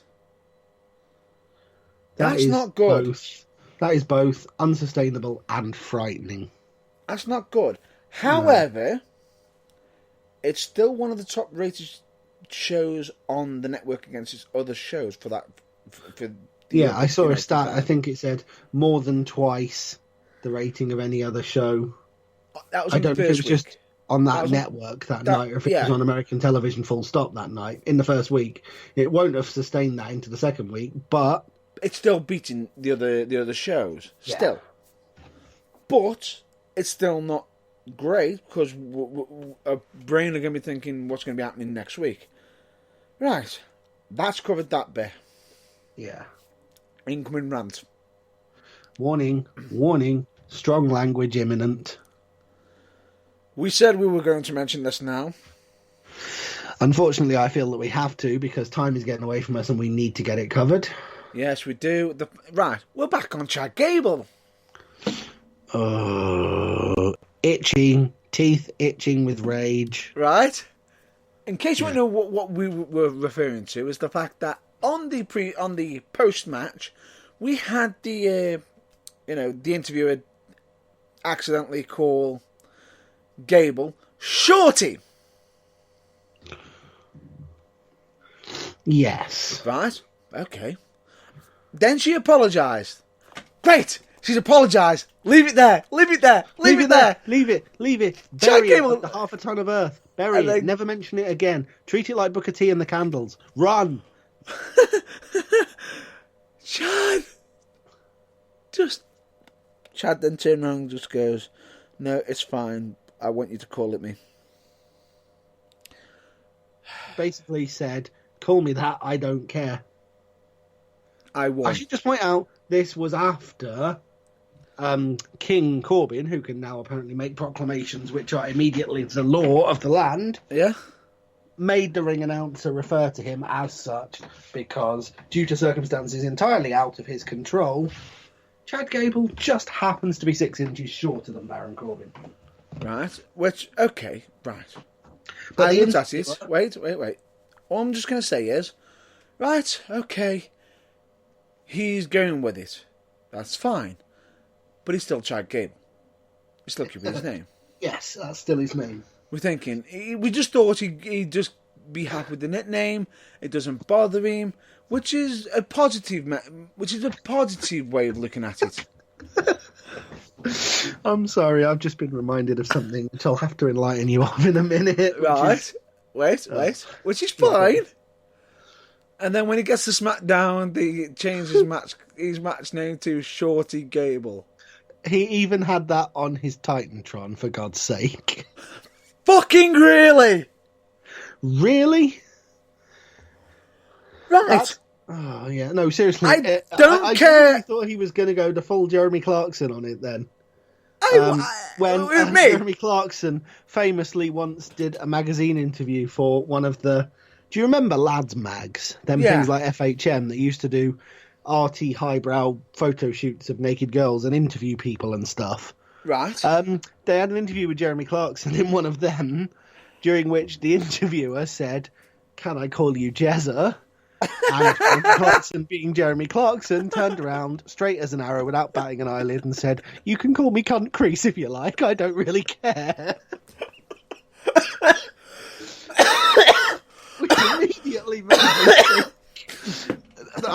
That, in my mind, is what Chad Gable said, and to be honest, it probably would have been less embarrassing. It would have been, but the point being is, he was doing that just for that time. He isn't actually saying, "Call it me!" Yeah, it was a throwaway line, as in, "I don't really care what you call me, just do the damn interview." Which is exactly what the problem Chad Gable had. It was like, you know what else it reminded me of? Go on. A gimmick initially referred to as a joke, but which the person in question then went, no, I want to be known as that now. I'm going to take this seriously, and which killed his career. Go on. Hello, Terry Taylor, the Red Rooster. Oh!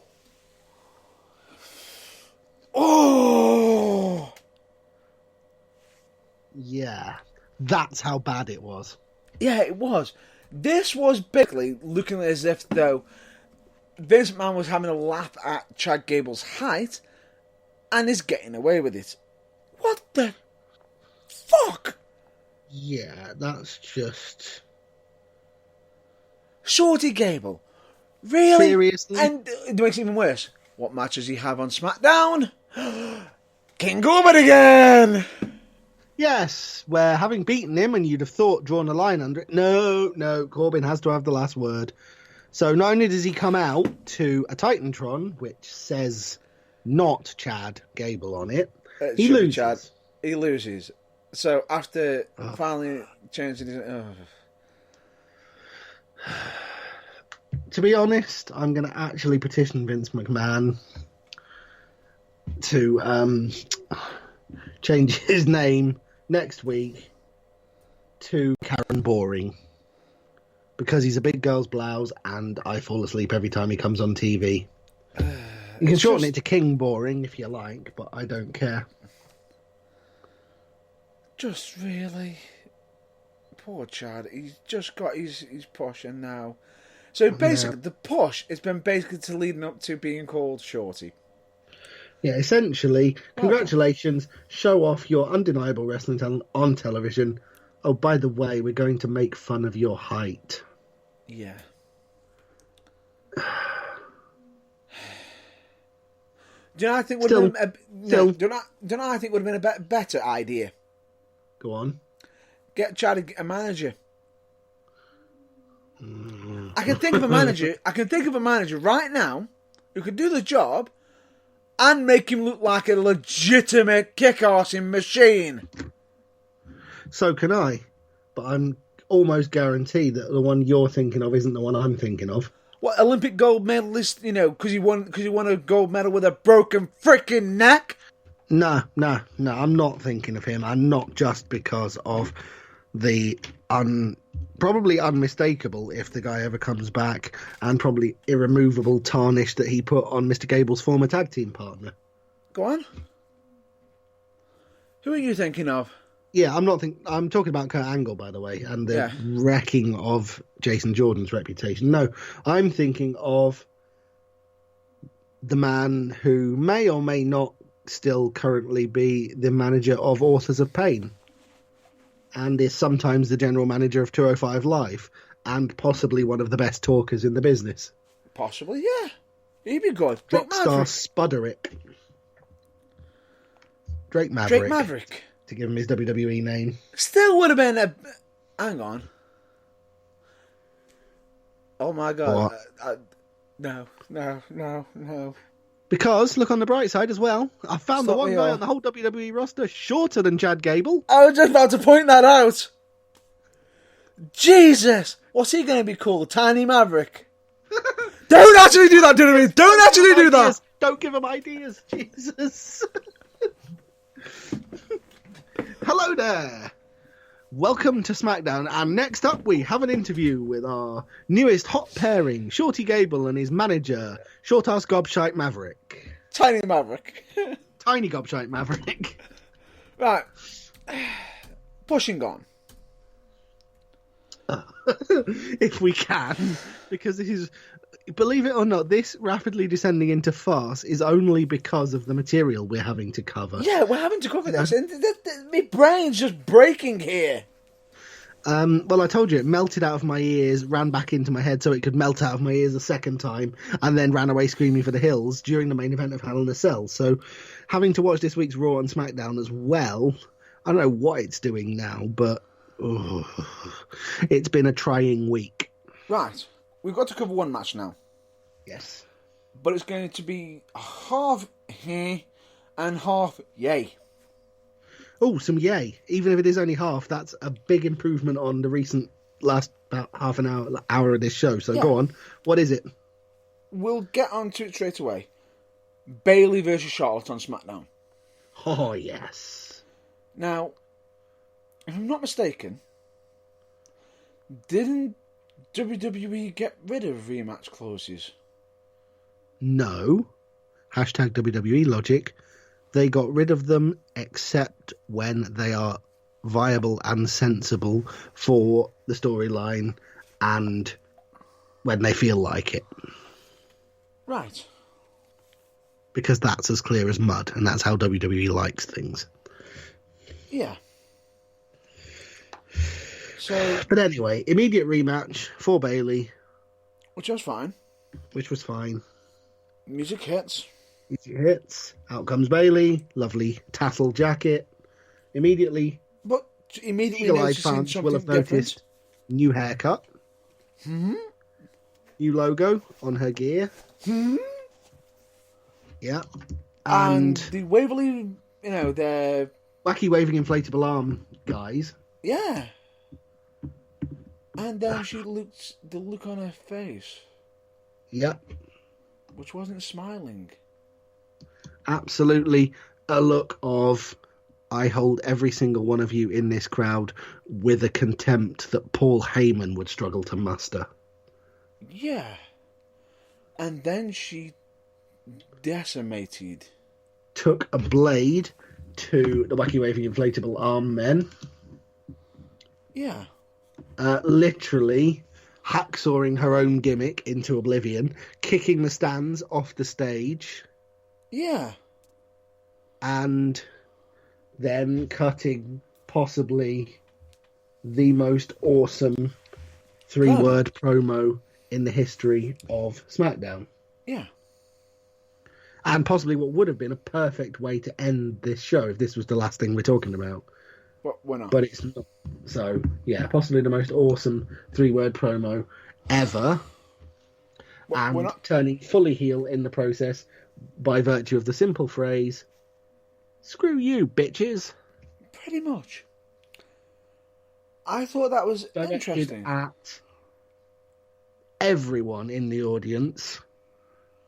Especially the little 12-year-old kid who used to sit first row ringside at all her NXT matches. Yeah. It's just... Wow. It's like... Isn't this something that we've been asking for ages since she's turned? Yes, it's something we've been asking for months and months. Is a turn and do it properly. And by God... For once, we've got something positive to say because they've actually delivered.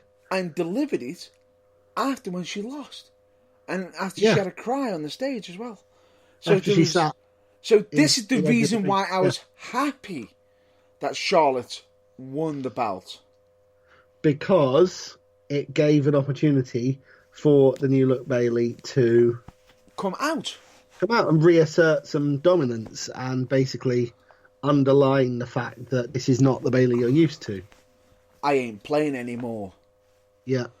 And to back that up, what did they do? And I know this is a bit too soon, and as it's only 2 days after. Sorry, but WWE moved the show a bit too soon. Yeah. Charlotte lost the WWE SmackDown Women's Championship to Bayley due to her, due to a new look, which she desperately needed to win. She damn well needed to win. And she got it, which was fantastic. But which raises the bar. Absolutely. So straight away, and it justified the title change on the show as well, belatedly. So Yeah. it made the whole thing that little bit more legit, which was fantastic. Oh, and also credit of all credits to Bailey for quite obviously watching NXT and paying very close attention to the Io Shirai school of how to turn heel Yeah. and doing it properly. And I'm looking forward to seeing more of this Bailey. I am absolutely. Although I am looking forward to, I'd like it to be gradual, you know, but gradually over the weeks, just more and more black creeping into her gear and less No, bright colours. no. I think the gear is fine. I mean, I just want to see her be unleashing a vicious streak the way Yeah, that she no, should but be. yeah, just progressively, just a little bit, like Yeah. a little bit of black as one of the colours instead of, say, the purple or something. Or gold. And just progressively over time, just more and more black becoming the main colour instead of white or gold or I think purple gold is or fine whatever. because technically, she's saying she's a champion.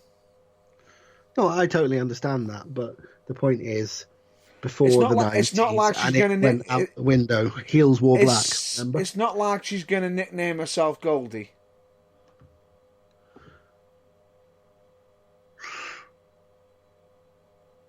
Not What? really sure where to go with that. Anyway, we digress. But anyway, the Bailey full heel look changed, the new vibe, the new music. 100% approve. If I got to be honest, the old music was one of the things about Bailey that got on my nerves the most. So the new music, to go with the attitude change, it's not quite as good as the Io Shirai's heel music, but I'm sure it'll grow on us, and it's perfectly good, and it matches the changing music matches the changing personality, so you can't Right. fault it for that. It tells the story. Boom, Yes. done. Unfortunately, we have got to cover one thing. And what would that be? Why did Charlotte lose the belt so quickly? Oh yeah. Well, the thing is, I mentioned about hot-shotting the title and stuff, like I thought Becky and Sasha might do. Yeah, That just proves that for small amounts of time, this can work as a short method way to get the title and both people involved over. yeah. But in this instance, that isn't the only reason they were doing it. And yeah, I think I know the main reason why. And brace yourselves, folks. If you thought this finish of the Hell in a Cell main event stank, yeah, you might need a second peg on your nose for when we understand this, when we explain this. Now, I know that Charlotte Flair is related to Ric Flair. Amazingly, not a lot of people got that. That's why they had to add the word Flair to her name. Yeah. Even though she is from North Charlotte. She's from Charlotte, North Carolina. Yeah. Right. No link there. I think Charlotte should be... And this is actually going to be something that you might find shocking. I think Charlotte needs to re-envision herself away from her dad more and basically be having long reigns. Completely agree with you. I think she needs to be fully... I think she needs to take the polar opposite road to the one Bailey took. Yeah. Fully embrace being a fan favourite. Stop cheating. Stop even contemplating cheating. Try and step away from everything that made Ric Flair. And become the cleanest including player. acknowledging that she's a dad. She's her dad's daughter. I'm not saying that she doesn't need to not acknowledge him. No, Far but from generally just acknowledge him, but not his methods, and have long and meaningful title reigns. Yeah, and the reason why I'm saying this is because it's all fine and dandy that she is a multiple generation wrestler, but each time a multiple generation superstars come out, they have carved their own history by through their own self, not through their past, not borrowing from their past. Good example of this, The Rock. The successful ones. Yes. Some of the less successful ones clung to their past just a little bit too much. Now, with Charlotte... Isn't that right, Ted DiBiase Jr.?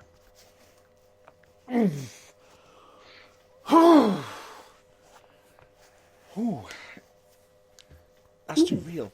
Sorry. Unnecessary rage not too from real. the fans there. A little too close to the bone. I do That's apologise. too real. That's just too real. That just hurts. Our feelings have been hurt. We must end this broadcast now. End this My feelings- broadcast now, quick! Ring the bell. Matt Burns' feelings have been hurt. Hang on, no hang on. disqualification broadcast cannot You asked continue. me. There you go, just for you. Your winner by disqualification in this no disqualification bout, Matt Burns.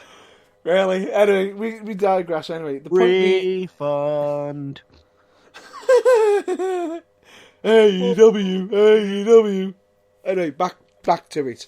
Point Digress, being that's is, I think that Charlotte shouldn't be having the multiple reigns. She doesn't need it. No, absolutely not. Especially when you bear in mind what the reason for said reigns is. Yeah. Basically, I'm going to preface this before you tell the people what it is with. She's at the peak of her fitness. She's what, in her early 30s? Yeah. Possibly got as much as 15 years more of her career in front of her, but even assuming she has injuries and maybe retires, you know, Or wants to become a mom. yeah, 10 years is a probably fairly safe aim, longer of her career. Possibly. What's the rush? You don't need to rush to be. You don't. You really don't.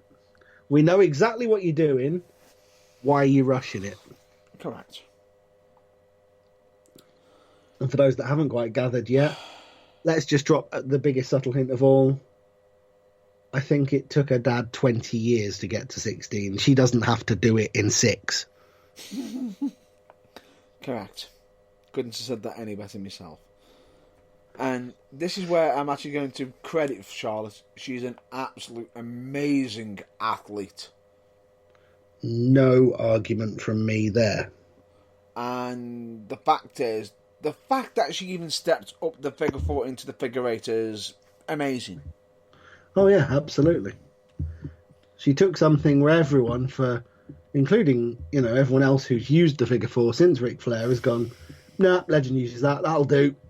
And actually went, no, I want to put my own stamp on it. How can I make this better? Yeah.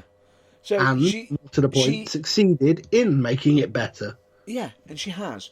So she's then got another story to, you know, yes, you can say she's improved the finishing manoeuvre. Right? Now, Right. she is becoming like, you know, she does state that she doesn't beat around the bush, that she is Ric Flair's daughter, blah, blah, blah. The only other way she can carve out her own history is either one or two ways. One, if she does something completely different and carves out her own history in a unique way, or if she is going to lean into the whole Ric Flair, I am Ric Flair's daughter, be even more of a dirty player than Ric Flair. Yes.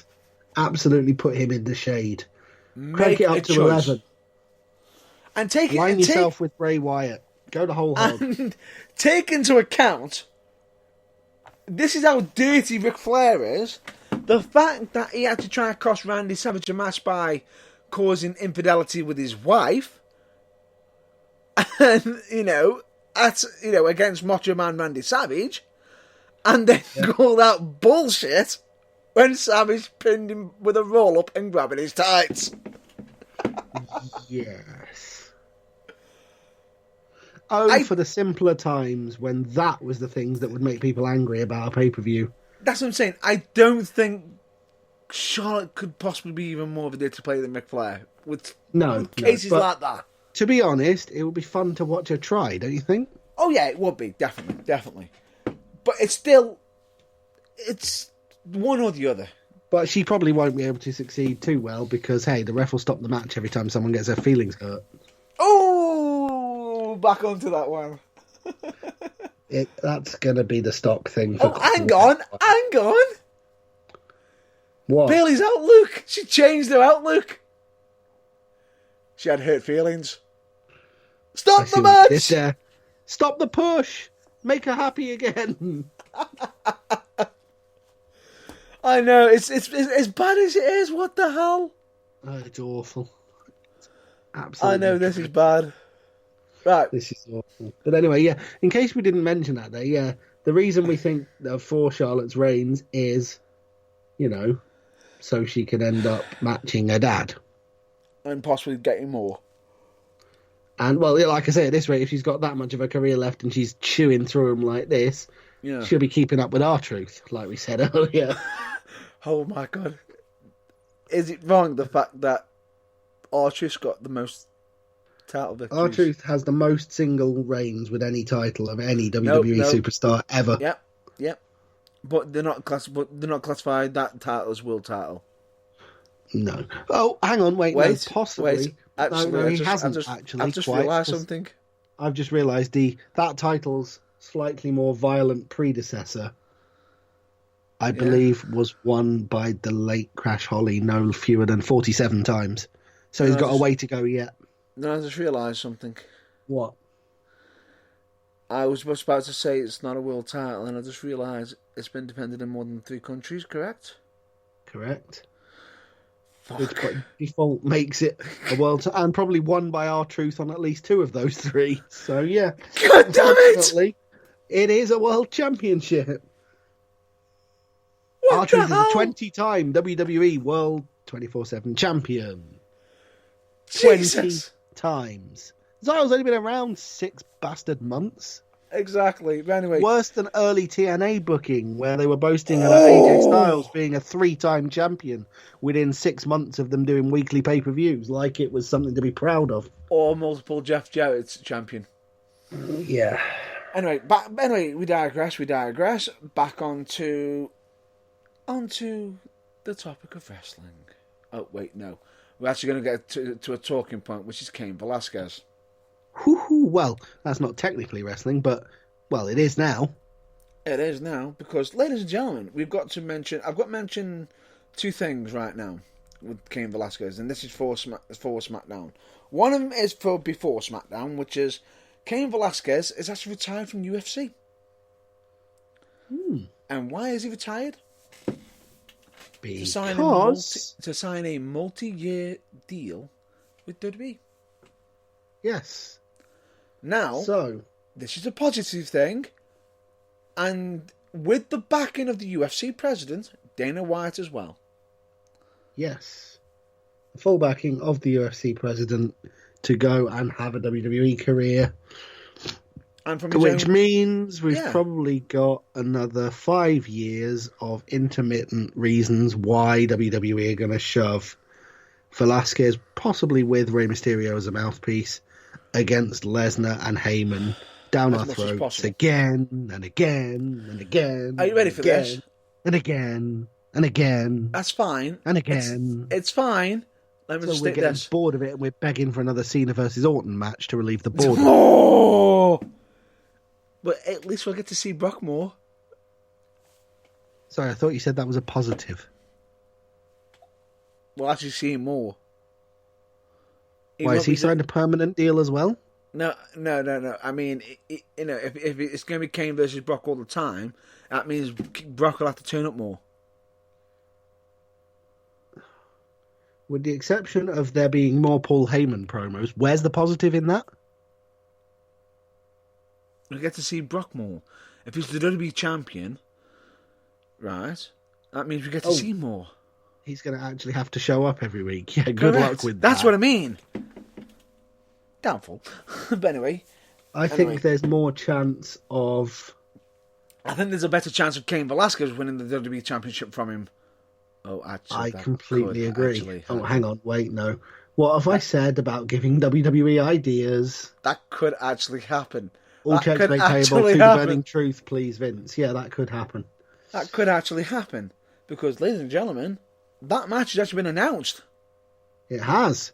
For our next thorn in the side topic of conversation. Wait. Not yet. Not yet. Because I've got to throw this in, this one little jab one more time. And I will I may be going back to the well again. You going back to the well? Well, if WWE figures they can go to the well that many times... I'm going to damn well do it. The fact that on SmackDown we had Cain Velasquez about to cut a promo, and he did not too bad in English, but then drop into full Mexican. Spanish. And is it Spanish? If he's from Mexico, it will be Spanish. Yes, I think it was Spanish.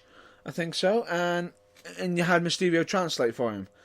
Yeah. And I liked the fact that you got Mysterio translating for him, and the remark he gave to Brock, the fact that he's going to claim the WWE Championship from him, and also give Brock Lesnar a matching scar on the other side of his face. Yeah, I thought that was absolutely epic. Great line. Yeah. I'm sorry, WWE. That's not allowed. You've hurt Brock's feelings there. End the feud.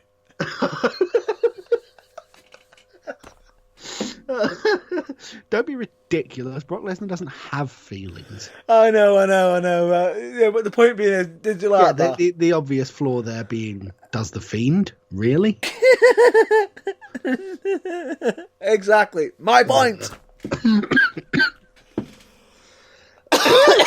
Welcome to the hideous parallel world of WWE booking at the moment, where everything makes perfect sense and nothing makes any fucking sense. Ow! One side, sense. Other side, no sense. Let's just go. Yes. Here is a big red abyss. Carnage. Right. Here is a big blue abyss. Common sense.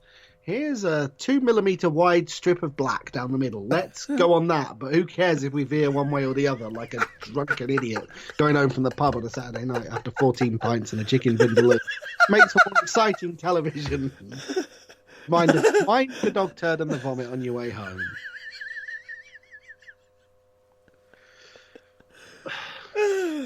There, ladies and gentlemen, is a deeper analysis of the way WWE books its products than WWE itself has ever given it. Right. Now we've got that. So that match was actually officially announced for Crown Jewel. WWE. The next Crown Jewel. The next big event. Or technically, I suppose, if you're going to WWE it up with their track record at the moment, Crown Jewel 2. Crownier Jeweler. We can't mess this up anymore. Crown Jewel 2. Crown Harder. Or the actual translation of Crown Jewel 2, give us more money. Crown Jewel 2. This time it's purely for our bank balance. I could go on, but for the sake of our sanity, I won't bother. Anyway, and it's not just for the sake of our sanity. The fact that we've actually been on for over 2 hours, we could go on for another hour if necessary. But quite easily, unfortunately, I think we should could probably cut try off. and wrap up by about midnight, if we possibly can. But yeah, Crown Jewel, WWE's latest in their probably going to be quite a long stream since they've signed a 20-year partnership with Saudi Arabia, and I can't remember what the fund is called, but they're supporting them. But which I will just state on the record, we are absolutely fine with. We actually give, we understand of different cultures and everything, and why not? But I was going to say this is what Crown Jewel is probably going to become. It is going to become an annual thing, and the Middle Eastern WrestleMania, even though they can't call it that, obviously, because referring to it by region like that is probably going to offend some snowflake somewhere. But you know what I'm getting at, right? Possibly, but let me just state this: that the Burning Truth did not actually state that was what Blaze was, that John Ballor was actually stating. I was stating that WWE will be more careful than I was just then. Not to give the event a rash title. I was stating that you weren't stating it as that. WWE are better than that, and that that we wouldn't state it as that. No, I was merely making a joke, snowflakes. Yes. Okay, it was a joke. WWE are better than that. In spite of all the evidence to the contrary, for the last 2 hours of this show, they are just about by the skin of their teeth. Hopefully. Fingers crossed. Please don't prove us wrong. Please don't prove us wrong.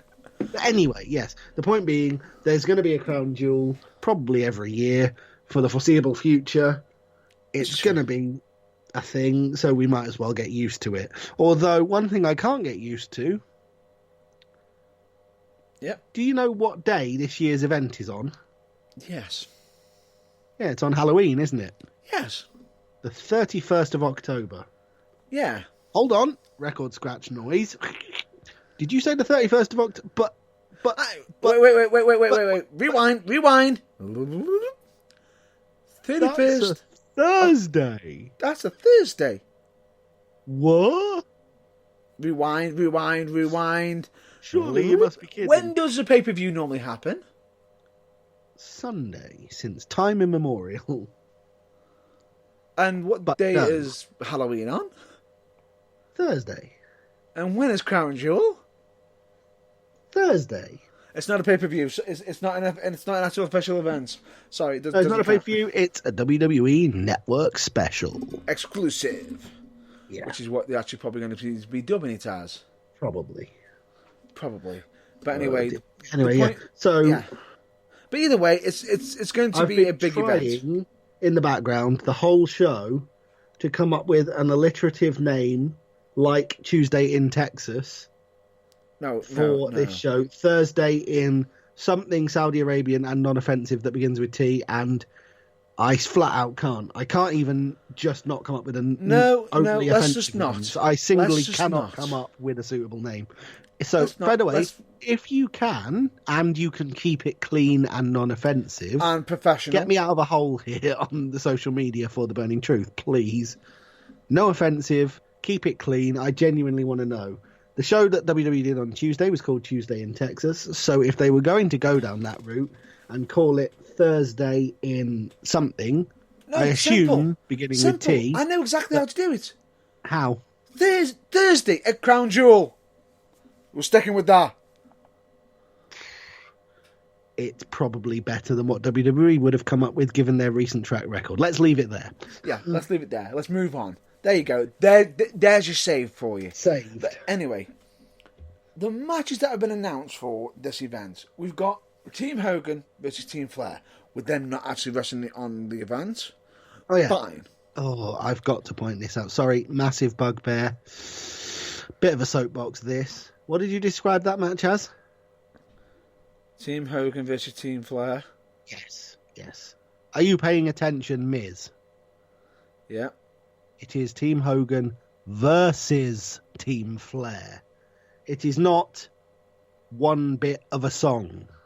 It is not a verse. That is not a word when you are describing people fighting each other. The word is verses. Get a dictionary. Learn how to pronounce English. Well, actually, no, that's not a dig at the Miz. That's a dig at Americans in general. But Wait. Let me just rewind you back now. And this is going to probably make you cringe even more. Go I'm on. really sorry. Team Hogan versus Team Flair. Where have I seen that before? I do believe. Why are the words Victory Road galloping towards my mind at this particular point? Why am I about to say Impact Wrestling or TNA? Yeah, I thought it was at the Victory Road pay-per-view No, that I think TNA it did. was It at might not Lockdown. have been Lockdown, but anyway, yeah, TNA did it. Yeah. Uh-oh. It's all right. TNA can't afford to sue. And did he do it better? Or that's what they say. That's what they'll claim. Recent evidence, Hell in a Cell suggests. Will they? Will they really? True. But anyway, we digress. Yeah. That is where we're sticking with, and that's what we're sticking to. And do you know what? And do you know what the crown jewel of Crown Jewel is? Go on. That is one of the matches. What are the other two matches? The two high-class matches. Hang on, what is the one match? Sorry, what have we just announced? The high-profile match. We covered Hogan versus Flair. Or Oh yeah, Team the other two Hogan matches are versus Team Flair. And we've already mentioned one of them, which is the WWE Championship. Lesnar versus Velasquez. Yeah. Right, so... Okay, originally we could have said Cain Velasquez is a non-WWE wrestler, but he's technically now signed a contract, so we'll give a pass on that. He gets a pass, yeah. Fine, but he's only just signed the contract recently, really. So he could potentially he could potentially come in and be officially, having his first match at Crown Jewel and become WWE champion in his first match ever. Really, what a great way to put the championship over. Oh, the championship's dead. Ever since Lesnar won it in 4 seconds, no one cares. Haven't we seen this pattern before? In WCW, when someone debuts and win a championship. Oh yeah, I remember. Yeah, WCW, that to this day successful and financially viable company. Oh wait, no. Do you know who I'm referring to? I do believe you may be referring to about £125 wet through of actor. No, No, I'm not mentioning that one. Now that you're you've not pointed referring that to out. that. No, Good, no, that minefield avoided. Who No. are you referring to? Giant. Uh, Didn't he have his debut for the WCW Championship? I think it might have been his pay-per-view debut, but I think he'd been on TV at least once and everyone knew who he was. I'm classifying it that. You know what? No, I'm going to have to go down the David Arquette role. Well done. Oh no, that wasn't even David Arquette's first match. David Arquette had his first. No, you're right. It was David Arquette. He won it in his debut match. Because, quite rightly, he'd never had a match before. He didn't want the one he was in. Yeah. And, yeah. Can I use movie logic to throw that out now? If it gets us out of the horrible hole we've dug ourselves into, please do. Yes, it does. Ready to Rumble. He had a match there. That's technically him acting in a match. So technically, he already had a match before he actually did the whole WCW thing. So there you go. Thank goodness for that. Right, move on. Moving on. But anyway, the fact is, Cain Velasquez versus WWE champion Brock Lesnar, where Cain Velasquez could become WWE champion in his first match ever. And then we've got a wrestler against a non-wrestler. Oh, because that hasn't been a spectacular roaring success these last few months. Yeah. And who's in the match? Oh, my mind's gone blank. Just tell me. Braun Strowman. Yeah. Who now, as you dubbed him as Braun Show. The Braun Show, yes. Who has in the past done many segments with guest wrestlers at big events and not done so well against them. Yeah. Braun Strowman versus Tyson Fury. Yes. In a wrestling match. Yes.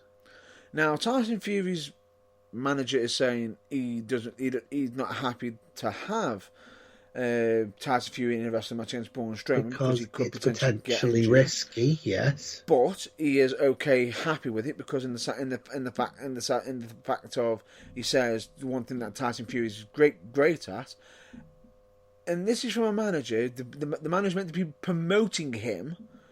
He's saying that Tyson Fury is making his job easier by doing stuff like this. Oh, well, there you go. To translation, Tyson, why are you paying him to be your manager? If you're just going to be giving money away, pay us. Yeah, all checks payable to the Burning Truth. Yeah, we'll do it, and for exactly. probably at least 10% less than he's doing it for. Yeah, definitely. But anyway, we digress. Yeah, so those are the matches announced so far for Crown Jewel. And I believe that was the last point of discussion. Yes. Which is good because I've just about run out of energy. We basically have discussed every stupid thing that WWE have done, with the exception of the draft, which still has the Raw segment to go, so which could get infinitely more stupid. But we'll cover that next week, amongst other things. I think that's a good time to wrap up. That we are, and because of the time frame, I'm just going to state, you know what our plugs are, but I'm just going to run through the plugs now quickly.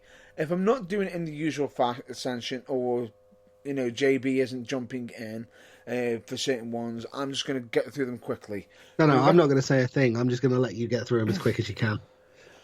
Right, ladies and gentlemen, we recommend you all to check out UKWA, also known as UK Wrestling Alliance. We also recommend you check out Manchester Pro Wrestling Academy if you're wanting to learn. Beginner classes are on Monday, £10 per class, 7 p.m. till 9 p.m. For directions, go onto their social media. Please check out JFX3D. They do absolutely amazing custom-made championships. Amazing. Please check out charities like Mind Changes UK for health and well-being, Messy for Mind. Do absolutely amazing work, and of course Donna Louise Trust, I believe, as well. All great charities that we do highly recommend. And of course we recommend to check out bands like The Newbie, Camens, Blackpool. Absolutely amazing music, knock it out the park. We also, of course, want you to check out the lighter side of wrestling, of course, especially with Botchamania, WrestleCraft, OSW Review. You're welcome, Matthew, you're welcome, RD Reynolds, and you're welcome, OSW Review as well. Please check out, channels like on YouTube, like Phil DeFranco, When Fandom Strikes, and also a TikTok. Also, the multiple channels of Luke Moto. Of course, we also recommend check out First We Feast, especially the hot ones, as they do absolutely amazing interviews.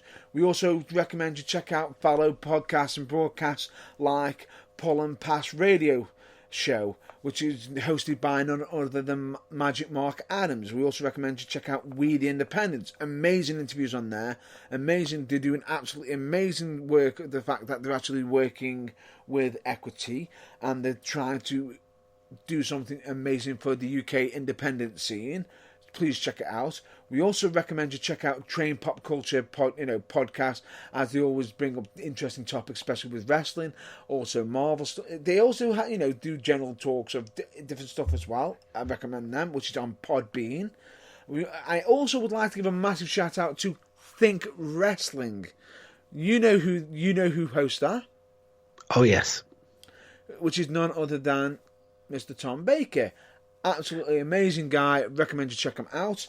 We also, if you are looking for a team for parties, where it's party time all the time, check out www.fabaluni.co.uk. They do a lot of work for parties.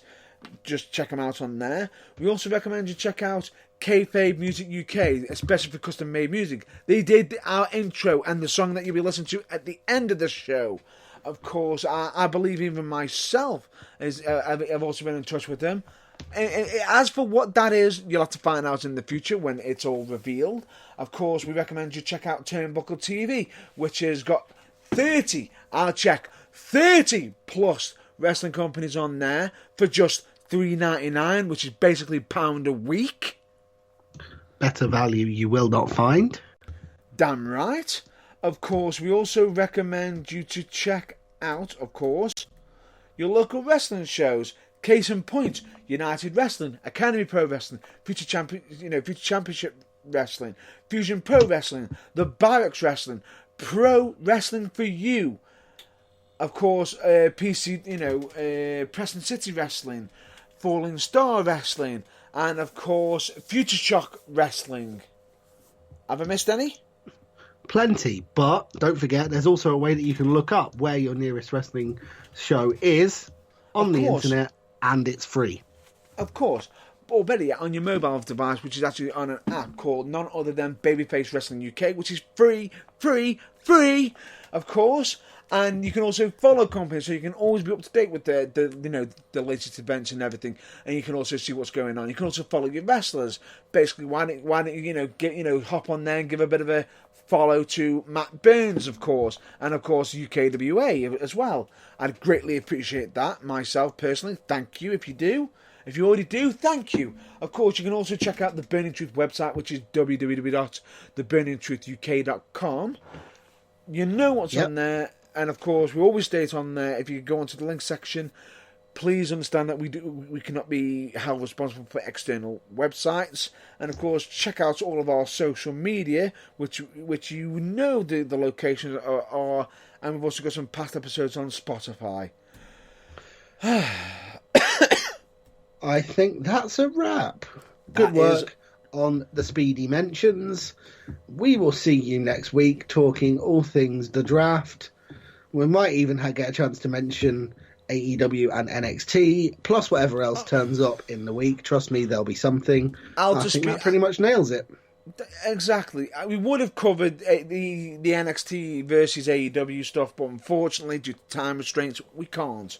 I just thought I'd just mention, we just mentioned it now, but we will cover that straight away in depth, bit more next week, which is WWE NXT. Yeah. Versus AEW Explosion. AEW Dynamite. Dynamite. Which is a great way to end the show. So with that, as always, we recommend you all stay well, stay safe, and please, ladies and gentlemen, as much as we do stay well and stay safe, we don't just mean that in the sense of physically. We also mean it mentally as well, because absolutely, each and every single one of you that do listen to us, and even if you don't listen to us, you're all awesome in your own way. And your mental health is just as important as your physical health. Correct. And just when I say this, if you are feeling low, do seek help, or at the very least, speak to somebody and let them know. Let them know, because you never know, they might help, or they might know someone who can. So with that, please stay well, please stay safe, and stay awesome at the same time. Until then, we will catch you next week. Goodbye. Thanks for listening. Catch you later.